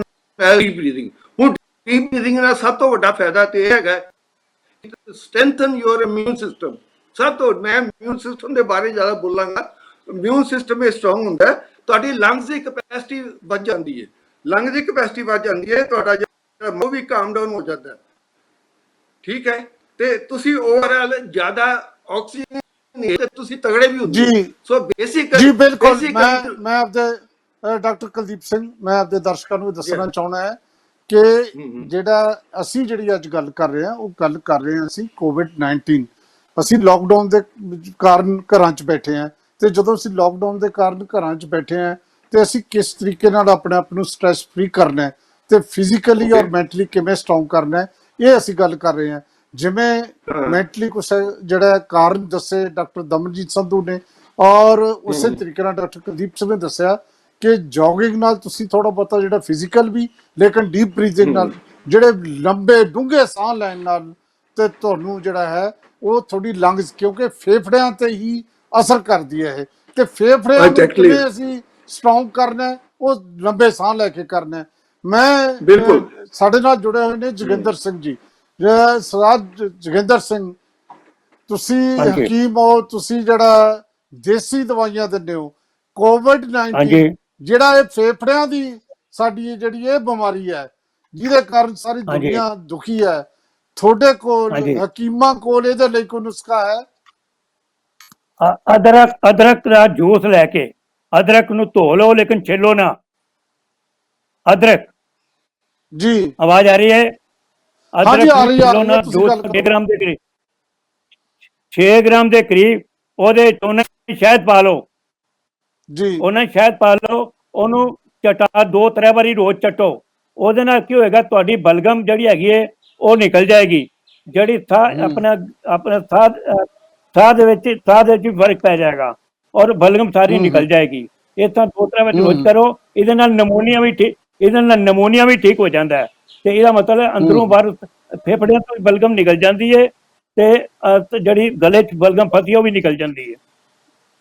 ਬਾਕੀ ਇੱਕ ਡਿਪਰੈਸ਼ਨ ਵਾਸਤੇ ਤੁਸੀਂ ਦੱਸਿਆ, ਡਿਪਰੈਸ਼ਨ ਵਾਸਤੇ ਸਭ ਤੋਂ ਵਧੀਆ ਚੀਜ਼ ਹੈ ਸੀਜ਼ਨਲ ਆਪਣਾ ਜੂਸ ਪੀਓ, ਸਬਜ਼ੀਆਂ ਦਾ ਜੂਸ, ਸੀਜ਼ਨੀਆਂ ਦਾ ਜੂਸ। ਅੱਜ ਕੱਲ੍ਹ ਤੇ ਘੀਆ ਹੈਗਾ, ਟਮਾਟਰ ਹੈਗੇ ਨੇ, ਤਰਾਂ ਹੈਗੀਆਂ ਨੇ, ਖੀਰਾ ਹੈਗਾ। ਇਸ ਤਰ੍ਹਾਂ ਜੂਸ ਪੀਓ, ਇਹਦੇ ਨਾਲ ਤੁਹਾਡੀ ਇਮਿਊਨਿਟੀ ਵੀ ਵੱਧ ਜਾਏਗੀ, ਤਾਕਤ ਵੀ ਆ ਜਾਏਗੀ, ਔਰ ਆਦਮੀ ਬਿਲਕੁਲ ਠੀਕ ਰਹੇਗਾ, ਕੋਈ ਚੀਜ਼ ਹਮਲਾ ਨਹੀਂ ਕਰ ਸਕਦੀ। ਜਿਸ ਤਰ੍ਹਾਂ ਤੁਹਾਨੂੰ ਆਪਣਾ ਕਰੋਨਾ ਵਾਸਤੇ ਤੁਸੀਂ ਦੱਸਿਆ, ਮੈਂ ਕਰੋਨਾ ਦਾ ਨਾਂ ਤਾਂ ਨਹੀਂ ਲੈਣਾ ਚਾਹਾਂਗਾ, ਪਰ ਜਿਹੜੀ ਆਪਣਾ ਨਮਕ ਭੁੰਨਿਆ ਹੈਗਾ ਉਹ ਸਾਰੀਆਂ ਕੀਟਾਣੂ ਮਾਰ ਸਕਦਾ ਹੈ। ਹਾਰਟ ਟੂ ਹਾਰਟ ਕੀਟਾਣੂ ਜਾਂ ਵਾਇਰਸ ਮਾਰ ਸਕਦਾ ਹੈਗਾ ਤੇ ਉਹ ਇਹ ਸਭ ਕਿ ਤੋਂ ਵਧੀਆ ਨਮਕ ਚੀਜ਼ ਹੈਗਾ। ਭੁੰਨਣਾ, ਨਮਕ ਵੀ ਭੁੰਨਣਾ, ਜਿਵੇਂ ਕਿਵੇਂ ਭੁੰਨਣਾ ਜੇ ਨਮਕ ਭੁੰਨਣਾ ਹੈ? ਨਮਕ ਨੂੰ ਲੋਹੇ ਦੀ ਕੜਾਈ ਤੇ ਜਾਂ ਤਵੇ ਤੇ ਭੁੰਨੋ ਔਰ ਐਸਤਾ ਜੀ। ਐਸਤਾ ਐਸਤਾ ਐਸਤਾ ਉਹਨੂੰ ਉਹ ਲਾਲ ਰੰਗ ਦਾ ਹੋਏਗਾ, ਲਾਲ ਰੰਗ ਤੋਂ ਥੋੜਾ ਕਾਫੀ ਦੇ ਰੰਗ ਵਰਗਾ ਹੋ ਜਾਏਗਾ, ਉਹ ਤੁਹਾਡੀ ਦਵਾਈ ਤਿਆਰ ਹੈ। ਉਮੀਦ ਹੈ ਇਹ ਜਿਹੜੀ ਇਹ ਨਮਕ ਹੈ ਉਹਨੂੰ ਵੀ ਠੀਕ ਕਰ ਦੇਗਾ। ਤੁਹਾਡੀ ਜਿਹੜੀ ਅੱਜ ਕੱਲ੍ਹ ਬਿਮਾਰੀ ਚੱਲ ਰਹੀ ਹੈ ਉਮੀਦ ਹੈ ਪੂਰੀ ਕਿ ਉਹ ਵੀ ਠੀਕ ਕਰ ਦੇਗਾ। ਜੀ ਜੀ, ਤੋਂ ਤੋਂ ਬਾਅਦ ਮੈਂ ਆਪਣੇ ਦਰਸ਼ਕਾਂ ਨੂੰ ਇਹ ਦੱਸਣਾ ਚਾਹੁੰਦਾ ਹੈ, ਜੋ ਹਕੀਮ ਜੋਗਿੰਦਰ ਸਿੰਘ ਦੱਸ ਰਹੇ ਨੇ ਇਹ ਕੋਈ ਖੋਜ ਨਹੀਂ, ਉਹ ਵੀ ਕਹਿੰਦੇ ਨੇ ਉਮੀਦ ਹੈ। ਲੇਕਿਨ ਇੱਕ ਗੱਲ ਖਿਆਲ ਰੱਖੋ, ਕਿਉਂਕਿ ਨਮਕ ਜਿਹੜੇ ਬੀਪੀ ਦੇ ਮਰੀਜ਼ ਨੇ ਉਹ ਆਪਣੀ ਸਿਹਤ ਦੇਖ ਕੇ ਇਹ ਫਾਰਮੂਲਾ ਜਿਹੜਾ ਦੱਸਿਆ ਜਾ ਰਿਹਾ ਹੈ। ਇਹ ਘਰੇਲੂ ਇਲਾਜ ਜਿਹੜੇ ਹਕੀਮ ਹੁੰਦੇ ਨੇ, ਘਰੇਲੂ ਇਲਾਜ ਜਿਹੜਾ ਉਹ ਦੱਸਦੇ ਨੇ। ਸਾਨੂੰ ਤਾਂ ਸਾਡੇ ਪ੍ਰਧਾਨ ਮੰਤਰੀ ਨੇ ਘਰੇਲੂ ਇਲਾਜ ਦੱਸਿਆ ਕਿ ਤੁਸੀਂ ਕਾੜਾ ਪੀਓ, ਤੁਸੀਂ ਗਰਮ ਪਾਣੀ ਹਾਂਜੀ। ਪੀਓ। ਸਾਰੇ ਲੋਕ ਕਹਿੰਦੇ ਨੇ ਕਾੜਾ ਜਿਹੜਾ ਆਪਣੇ ਆਪ 'ਚ ਹੀ ਕੋਈ ਵੀ ਕਾੜਾ ਬਣਾ ਸਕਦਾ ਹੈ। ਦਾਲਚੀਨੀ ਤੁਸੀਂ ਅਜਮੈਨ, ਦਾਲਚੀਨੀ ਇਹ ਵਰਤ ਸਕਦੇ ਹੋ, ਇਹ ਸਾਨੂੰ ਪਹਿਲਾਂ ਵੀ ਦੱਸਿਆ ਗਿਆ। ਡਾਕਟਰ ਦਮਨਜੀਤ, ਇਹਦੇ ਤੁਸੀਂ ਸਾਈਕੋਲੋਜੀ ਦੇ ਤੌਰ ਤੇ, ਤੁਸੀਂ ਮਨੋਵਿਗਿਆਨੀ ਦੇ ਤੌਰ ਤੇ ਇਹ ਸਾਰੀਆਂ ਗੱਲਾਂ ਨੂੰ ਕਿਵੇਂ ਦੇਖਦੇ ਹੋ ਕਿ ਇਹ ਵੀ ਕੋਈ ਅਸਰ ਪਾਉਂਦੀਆਂ ਨੇ ਇਹ ਸਟ੍ਰੈਸ ਫ੍ਰੀ ਕਰਨ ਤੇ, ਡਿਪਰੈਸ਼ਨ ਖਤਮ ਕਰਨ ਤੇ? ਸਰ ਇਹ ਜਿਹੜੇ ਛੋਟੇ ਛੋਟੇ ਰਿਚੁਅਲਸ ਨੇ ਜਾਂ ਛੋਟੀ ਛੋਟੀਆਂ ਐਕਟੀਵਿਟੀਜ਼ ਨੇ, ਡੈਫੀਨੇਟਲੀ ਇਹ ਸਾਨੂੰ ਇੱਕ ਡੇਲੀ ਇੱਕ ਪਰਪਸ ਦੇ ਦਿੰਦੀਆਂ ਨੇ, ਇੱਕ ਏਮ ਦੇ ਦਿੰਦੀਆਂ ਨੇ, ਇੱਕ ਗੋਲ ਦੇ ਦਿੰਦੀਆਂ ਨੇ। ਜਿਸ ਤਰ੍ਹਾਂ ਪ੍ਰਧਾਨ ਮੰਤਰੀ ਜੀ ਨੇ ਸਾਨੂੰ ਕਿਹਾ ਸੀਗਾ ਕਿ ਬਾਹਰ ਜਾ ਕੇ ਕਲੈਪਿੰਗ ਕਰੋ, ਜਾਂ ਲੋਕਾਂ ਨੇ ਬੜਾ ਮਜ਼ਾਕ ਬਣਾਇਆ, ਬਟ ਇੱਕ ਰਿਚੁਅਲਸ ਨੇ ਜੋ ਕਿ ਜਿਹੜੀਆਂ ਡਿਫਿਕਲਟ ਟਾਈਮਸ ਦੇ ਵਿੱਚ ਨੇ, ਜਦੋਂ ਤੁਸੀਂ ਇਹਨਾਂ 'ਚ ਆਕੂਪਾਈ ਰੱਖਦੇ ਹੋ ਆਪਣਾ ਮਾਈਂਡ, ਕੁਛ ਨਾ ਕੁਛ ਤੁਹਾਡੇ ਇੱਕ ਜਿਹੜੀ ਚੇਨ ਆਫ ਥਾਟ ਹੈ ਉਹ ਬ੍ਰੇਕ ਹੋ ਜਾਂਦੀ ਆ। ਦਮਨ ਮੇਰਾ ਸਵਾਲ ਇਹ ਨਹੀਂ, ਡਾਕਟਰ ਸਾਹਿਬ ਮੇਰਾ ਸਵਾਲ ਹੈ ਜੋ ਡਾਕਟਰ ਕੁਲਦੀਪ ਦੱਸ ਰਹੇ ਨੇ ਜਾਂ ਹਕੀਮ ਜੋਗਿੰਦਰ ਸਿੰਘ ਨੇ ਦੱਸਿਆ, ਉਹਦੇ ਐਂਗਲ ਤੋਂ ਪੁੱਛ ਰਿਹਾ ਵੀ ਇਹ ਕੁਝ ਜਿਹੜੇ ਤਰੀਕੇ ਨੇ ਨੈਚੁਰੋਪੈਥੀ ਤੇ ਜਿਹੜਾ ਆਯੁਰਵੈਦ ਜਾਂ ਘਰੇਲੂ ਇਲਾਜ, ਇਹਦਾ ਵੀ ਕੋਈ ਅਸਰ ਹੁੰਦਾ? ਸਰ ਇਹ ਜਿਹੜੇ ਇਮਿਊਨਿਟੀ ਬੂਸਟਰਸ ਨੇ, ਆਈ ਥਿੰਕ ਇਹ ਤਾਂ ਆਲ ਓਵਰ ਦਾ ਵਰਲਡ ਆਪਣੇ ਹਰ ਕਲਚਰ ਦੇ ਵਿੱਚ ਕੁਛ ਨਾ ਕੁਛ, ਈਵਨ ਗੋਰੇ ਵੀ, ਅਫਰੀਕਾ ਵਿੱਚ ਵੀ, ਸਾਰੇ ਕਲਚਰਸ ਦੇ ਵਿੱਚ, ਸਾਰੇ ਕੰਟਰੀਜ਼ ਦੇ ਵਿੱਚ ਇੱਕ ਦੇਸੀ ਇਲਾਜ, ਦੇਸੀ ਨੁਸਖੇ ਹੁੰਦੇ ਨੇ। ਐਂਡ ਜੋ ਇੱਕ ਸਾਡੇ ਦਾਦੀ ਨਾਨੀ ਦੀ ਜੋ ਵਿਜ਼ਡਮ ਹੈ ਉਹ ਇੱਕ ਬਹੁਤ ਸਾਰਾ ਰਿਲਾਇਬਲ ਸੋਰਸ ਹੈ। ਤੇ ਆਪਣਾ ਆਪ ਸਾਨੂੰ ਪਤਾ ਹੁੰਦਾ ਹੈ ਕਿ ਘਰਾਂ 'ਚ ਇੱਕਦਮ ਨਹੀਂ ਤੁਸੀਂ ਸ਼ੁਰੂ ਕਰੋ, ਬਟ ਆਪਣੇ ਘਰ 'ਚ ਥੋੜੇ ਸਿਆਣਿਆਂ ਨੂੰ ਪੁੱਛ ਕੇ you can do it. Immunity boosters ਨੇ ਜੋ ਤੁਸੀਂ ਪਹਿਲਾਂ ਕਰਦੇ ਰਹੇ ਹੋ ਔਰ ਉਸੇ ਨਾਲ ਥੋੜਾ ਜਿਹਾ ਕੰਟੀਨਿਊਏਸ਼ਨ 'ਚ ਰੱਖਿਆ ਜਾ ਸਕਦਾ ਹੈ। ਬਟ ਸਡਨਲੀ ਨਹੀਂ ਕੋਈ ਐਕਸਪੈਰੀਮੈਂਟ ਕਰ ਲਓ ਕਿ ਹੋ ਸਕਦਾ ਜੇ ਤੁਹਾਨੂੰ ਐਲਰਜੀ ਹੋ ਜਾਏ ਕਿਸੇ ਚੀਜ਼ ਤੋਂ, ਫਿਰ ਵੇਅਰ ਵੁੱਡ ਯੂ ਗੋ, ਕਿੱਥੇ ਜਾਓਗੇ ਇਸ ਟਾਈਮ ਤੇ ਜਿੱਥੇ ਕੋਈ ਡਾਕਟਰਸ ਵੀ ਈਜ਼ੀਲੀ ਅਵੇਲੇਬਲ ਨਹੀਂ ਨੇ। ਬਟ ਡੈਫੀਨੇਟਲੀ ਆਈ ਐਗਰੀ ਕਿ ਇਮਿਊਨਿਟੀ ਬੂਸਟਰ ਸਾਡੇ ਹਰ ਕਲਚਰ 'ਚ ਨੇ, ਸਾਡੇ ਕਿਚਨ 'ਚ ਨੇ, ਸਾਡੇ ਹਰ ਆਪਣੇ ਕਿਚਨ ਗਾਰਡਨ ਦੇ ਵਿੱਚ ਅਸੀਂ ਛੋਟੀਆਂ ਛੋਟੀਆਂ ਚੀਜ਼ਾਂ ਲਗਾਈਆਂ ਨੇ, ਕਿਸੇ ਨੇ ਤੁਲਸੀ ਲਗਾਈ ਹੈ, ਕਿਸੇ ਨੇ ਐਲੋਵੇਰਾ ਲਗਾਇਆ ਹੈ। ਸੋ ਜਿਹੜੀਆਂ ਚੀਜ਼ਾਂ ਤੁਸੀਂ ਆਲਰੇਡੀ ਟਰਾਈਡ ਐਂਡ ਟੈਸਟਡ ਨੇ ਉਹ ਜ਼ਰੂਰ ਕਰੋ, ਤੇ ਇੱਕ ਤੁਹਾਨੂੰ ਰੋਜ਼ ਕੁਛ ਨਾ ਕੁਛ ਕਰਨ ਦਾ ਇੱਕ ਟਾਈਮ ਵੀ ਤੁਹਾਡਾ ਪਾਸ ਹੋ ਜਾਏਗਾ, ਇੱਕ ਸਾਈਕੋਲੋਜੀਕਲ ਤੁਹਾਨੂੰ ਇੱਕ ਸਟਰੈਂਥ ਮਿਲੇਗੀ ਕਿ ਹਾਂ ਮੈਂ ਕੁਝ ਕਰ ਰਿਹਾ ਹਾਂ। ਬਿਕੋਜ਼ ਜਦੋਂ ਵੀ ਇੱਕ ਕ੍ਰਾਈਸਿਸ ਆਉਂਦਾ ਹੈ, ਅਸੀਂ ਸਾਡੀ ਮੈਂਟਲ ਹੈਲਥ ਇਹਨਾਂ ਚੀਜ਼ਾਂ ਨਾਲ ਹੀ ਪ੍ਰੀਜ਼ਰਵ ਹੁੰਦੀ ਹੈ ਕਿ ਜਿਹੜੀਆਂ ਚੀਜ਼ਾਂ ਸਾਡੇ ਕੰਟਰੋਲ 'ਚ ਨੇ ਅਸੀਂ ਉਹ ਹੀ ਕਰ ਸਕਦੇ ਹਾਂ, ਤੇ ਇਹ ਚੀਜ਼ਾਂ ਸਾਡੇ ਕੰਟਰੋਲ 'ਚ ਨੇ, ਇਹ ਕਰਦੇ ਰਹੋਗੇ ਤਾਂ ਇੱਕ ਸਟ੍ਰੈਸ ਲੈਵਲ ਤੁਹਾਡਾ ਆਪਣੇ ਆਪ ਹੀ ਘਟਦਾ ਰਹੇਗਾ। ਕਿਉਂਕਿ ਅਨਨੋਨ ਚੀਜ਼ਾਂ ਨੂੰ ਤਾਂ ਅਸੀਂ ਕੰਟਰੋਲ ਕਰ ਹੀ ਨਹੀਂ ਸਕਦੇ, ਪਰ ਜਿਹੜੀਆਂ ਚੀਜ਼ਾਂ ਸਾਡੇ ਹੱਥ 'ਚ ਨੇ ਤੇ ਸਾਨੂੰ ਲੱਗਦਾ ਹੈ ਕਿ ਸਾਨੂੰ ਇੱਕ ਪੀਸ ਆਫ ਮਾਈਂਡ ਦੇ ਰਹੀਆਂ ਨੇ, ਤੇ ਡੈਫੀਨੇਟਲੀ ਕਰ ਲੈਣਾ ਚਾਹੀਦਾ। ਥੋੜਾ ਟਾਈਮ ਪਾਸ ਕਰਕੇ ਆਪਣਾ ਅਸੀਂ ਇਸ ਟਾਈਮ ਨੂੰ, ਇਸ ਜੀ ਲੋਕਡਾਊਨ ਨੂੰ ਕੱਢਣਾ ਹੈ। ਜੀ ਜੀ, ਡਾਕਟਰ ਕੁਲਦੀਪ, ਅੱਜ ਕੱਲ ਲੋਕਡਾਊਨ ਚ ਲੋਕ ਆਰਾਮ ਨਾਲ ਉੱਠਦੇ ਨੇ, 8 9 10 ਵਜੇ ਉੱਠਦੇ ਨੇ। ਕੀ ਲੱਗਦਾ ਹੈ ਜਿਹੜੀ ਤੁਹਾਡੇ ਦੋਨੇ ਬਰੀਥਿੰਗ ਐਕਸਰਸਾਈਜ਼, ਜੋਗਿੰਗ ਜਾਂ ਤੁਸੀਂ ਜੋ ਸੁਜੈਸਟ ਕਰ ਰਹੇ ਹੋ, ਇਹ ਕਿਸੇ ਵੀ ਟਾਈਮ ਕੀਤੀ ਜਾ ਸਕਦੀ ਹੈ, ਬਸ ਖਾਣਾ ਨਾ ਖਾਣਾ ਹੋਵੇ? ਅੱਛਾ, ਨੰਬਰ 1 3 ਟਾਈਮ ਤੇ ਬਣ ਹੀ ਜਾਂਦੇ ਆ। Number 1 early in the morning before you have taken your breakfast. Number 2 ਜੋ ਲੰਚ ਤੋਂ ਪਹਿਲਾਂ ਕਰ ਸਕਦੇ ਹੋ। ਦੈਨ ਇਵਨਿੰਗ ਟੀ ਪੀਣ ਤੋਂ ਬਾਅਦ ਵੀ ਤੁਸੀਂ ਕਰ ਸਕਦੇ ਹੋ, before the sun is going down. So 3 time ਤਾਂ ਤੁਸੀਂ ਦਿਨ ਚ ਕਰ ਸਕਦੇ ਹੋ। ਦੈਟ ਇਜ਼ ਐਨਫ ਐਂਡ ਤੁਹਾਨੂੰ ਸਟ੍ਰੈਸ 3 ਟਾਈਮ ਤੇ ਜਦੋਂ ਤੁਸੀਂ ਸ਼ੁਰੂ ਕਰਨਾ, ਸੋ ਸਪੋਜ਼ ਅੱਜ ਆਪਣਾ ਪ੍ਰੋਗਰਾਮ ਦੇਖ ਕੇ ਕੋਈ ਸ਼ੁਰੂ ਕਰਨਾ ਚਾਹੁੰਦਾ ਤਾਂ ਕਿੰਨਾ ਟਾਈਮ ਡੇਲੀ ਤੇ ਲਾਵੇ? ਦੇਖੋ, ਅਗਰ ਉਹ ਜੋਗਿੰਗ ਕਰਨਾ ਚਾਹੁੰਦਾ ਹੈ ਤੇ ਜੋਗਿੰਗ ਜ਼ਿਆਦਾ ਤੋਂ ਜ਼ਿਆਦਾ 5 ਮਿੰਟ ਲਾਏ, ਇਸ ਤੋਂ ਵੱਧ ਨਹੀਂ ਜਾਣਾ ਸ਼ੁਰੂ ਚ। ਕਿਉਂਕਿ ਇਹ ਨਹੀਂ, ਜਿਨ੍ਹਾਂ ਦੇ ਗੋਡੇ ਦਰਦ ਕਰਦੇ ਨੇ, ਗੋਡਿਆਂ ਦੀ ਆਲਰੇਡੀ ਪ੍ਰੋਬਲਮ ਹੈਗੀ, ਉਹਨਾਂ ਨੇ ਈਵਨ ਜੋਗਿੰਗ ਕਰਨੀ ਹੈ, ਉਹਦੇ ਜ਼ਮੀਨ ਤੋਂ ਵੀ ਉੱਠਣਾ। ਜੀ ਜੀ ਹੱਡੀ ਚੁੱਕਣਗੇ ਥੱਲੇ। ਯੈਸ, ਸੋ ਇਹ ਵੀ ਬੜੀ one has to take precaution to just having problem in the knees. ਇਹ ਕਿਸ ਉਮਰ ਉਸ ਤੱਕ ਤੋਂ ਦੇ ਬਾਅਦ ਬੰਦੇ ਮੈਕਸਿਮਮ 80 ਸਾਲ ਦੇ 90 ਸਾਲ ਦੇ ਕਰ ਸਕਦੇ ਨੇ? ਉਹਨਾਂ ਨੇ ਇੰਪੈਕਟ, ਉਹਨਾਂ ਨੇ ਥੱਕਣਾ ਨਹੀਂ। ਉਹਨਾਂ ਨੂੰ ਜੇ ਕੋਈ ਪ੍ਰੋਬਲਮ ਥੋੜੀ ਹਾਰਟ ਦੀ ਜਾਂ ਬਲੱਡ ਪ੍ਰੈਸ਼ਰ ਦੀ, ਤੇ ਉਹਦੇ ਨਾਲ ਵੀ ਜਦੋਂ ਫੀਲ ਕਰਦੇ ਨੇ ਕਿ ਉਹਨਾਂ ਨੂੰ ਜਰਾ ਕੋਈ ਪ੍ਰੋਬਲਮ ਆ ਰਹੀ ਹੈ, they should like no problem with that, no problem. ਤਾਂ ਉਸ ਉਹਨਾਂ ਨੇ ਇਹ ਨਹੀਂ ਜਿਹੜੀ ਕਰਨਾ 10 ਤੁਸੀਂ- ਮਿੰਟ ਜ਼ਰੂਰ ਕਰਨਾ। ਡਾਕਟਰ ਸਾਹਿਬ ਤੁਸੀਂ ਇਹ ਵੀ ਤਾਂ ਕਰ ਸਕਦੇ ਹੋ, ਇਹ ਬਰੀਥਿੰਗ ਐਕਸਰਸਾਈਜ਼ ਤਾਂ ਖਬਰਾਂ ਸੁਣਦੇ ਵੀ ਟੀਵੀ ਦੇਖਦੇ ਵੀ ਕਰ ਸਕਦੇ ਨੇ ਉਹ। Exactly any time you can do. ਨਾ ਨਾ ਨਾ, ਖਾਣਾ ਪੇਟ ਨਾ ਭਰਿਆ ਹੋਵੇ, ਪੇਟ ਨਹੀਂ ਭਰਿਆ ਹੋਣਾ ਚਾਹੀਦਾ ਕਿਸੇ ਟਾਈਮ। ਪੇਟ ਨਾ ਹੋਵੇ ਪਰ ਟੀਵੀ ਦੇਖਦੇ ਦੋਨੇ ਕੰਮ ਹੋ ਜਾਣਗੇ, ਖਬਰਾਂ ਵੀ ਸੁਣਨਗੇ, ਮੈਂ- ਐਂਟਰਟੇਨਮੈਂਟ ਵੀ ਹੋ ਰਹੀ ਹੈ। ਨਹੀਂ ਨਹੀਂ, ਉਹ ਮੈਂ ਸਪੈਸ਼ਲੀ ਐਸਐਸਏ ਕਿਹਾ ਸੀ ਕਿ ਜੇ ਖਿੜਕੀ ਦੇ ਸਾਹਮਣੇ ਖੜੇ ਹੋ ਕੇ ਕਰੋਗੇ that will be more useful. ਉੱਥੋਂ ਤੁਸੀਂ ਫਰੈਸ਼ 에ਅਰ ਮਿਲੇਗੀ ਜਣੀ ਉਹਦਾ ਤੁਹਾਡਾ। ਫਰੈਸ਼ 에ਅਰ ਮਿਲੇਗਾ ਦੈਟ ਜੀ ਜੀ ਆਪਣੇ ਹਕੀਮ ਜੋਗਿੰਦਰ ਸਿੰਘ ਜੀ, ਤੁਸੀਂ ਐਜ਼ ਏ ਹਕੀਮ ਹਾਂਜੀ ਹਰ ਰੋਜ਼ ਕੀ ਸੁਜੈਸਟ ਕਰੋਗੇ ਕਿ ਬੰਦਿਆਂ ਨੂੰ ਘਰੇਲੂ ਜਿਹੜਾ ਕਿਚਨ ਚੋਂ ਕੀ ਵਰਤਣਾ ਚਾਹੀਦਾ ਹੈ? ਅਜਵਾਇਨ, ਦਾਲਚੀਨੀ, ਇਲਾਇਚੀ ਕੀ ਵਰਤਣਾ ਚਾਹੀਦਾ ਸਾਨੂੰ? ਇਹਦਾ ਮੈਂ ਤੁਹਾਨੂੰ ਇੱਕ ਦੱਸਣਾ, ਇੱਕ ਬੁਖਾਰ ਵਾਸਤੇ, ਜਿਸ ਤਰ੍ਹਾਂ ਕਰੋਨਾ ਦਾ ਬੁਖਾਰ ਵੀ ਹੋ ਜਾਂਦਾ ਹੈ, ਬੁਖਾਰ ਵਾਸਤੇ ਸਭ ਤੋਂ ਵਧੀਆ ਚੀਜ਼ ਹੈਗੀ ਹੈ ਸੌਂਫ, ਅਜਵੈਨ, ਤੁਲਸੀ ਦੇ ਪੱਤੇ 10-12, ਥੋੜੀ ਕਾਲੀ ਮਿਰਚ ਪੀਸ ਕੇ ਇਹਦਾ ਕਾੜਾ ਬਣਾ ਲਓ। ਕਾੜੇ 'ਚ ਜਾਂ ਤੇ ਜੀ। ਗੁੜ ਪਾ ਲਓ ਜਾਂ ਥੱਲੇ ਲਾ ਕੇ ਸ਼ਹਿਦ ਵੀ ਪਾ ਸਕਦੇ ਹੋ। ਇਹ ਜਿਹੜਾ ਬੁਖਾਰ ਹੈ ਫੌਰਨ ਠੀਕ ਕਰ ਦੇਗਾ, 2-3 ਵਾਰੀ ਪੀਣ ਦੇ ਨਾਲ ਠੀਕ ਹੋ ਜਾਏ। ਜਿਹੜਾ 99 ਬੁਖਾਰ ਹੋ ਜਾਂਦਾ ਹੈ, 99 ਬੁਖਾਰ ਥੋੜੇ ਦਿਨ ਤੋਂ ਲੈ ਕੇ ਸਾਲਾਂ ਤੱਕ ਚੱਲਦਾ ਹੈ, ਉਹ ਜਿਹੜਾ 2-3 ਦਿਨ 'ਚ 100% ਠੀਕ ਹੋ ਹੀ ਜਾਂਦਾ ਹੈ।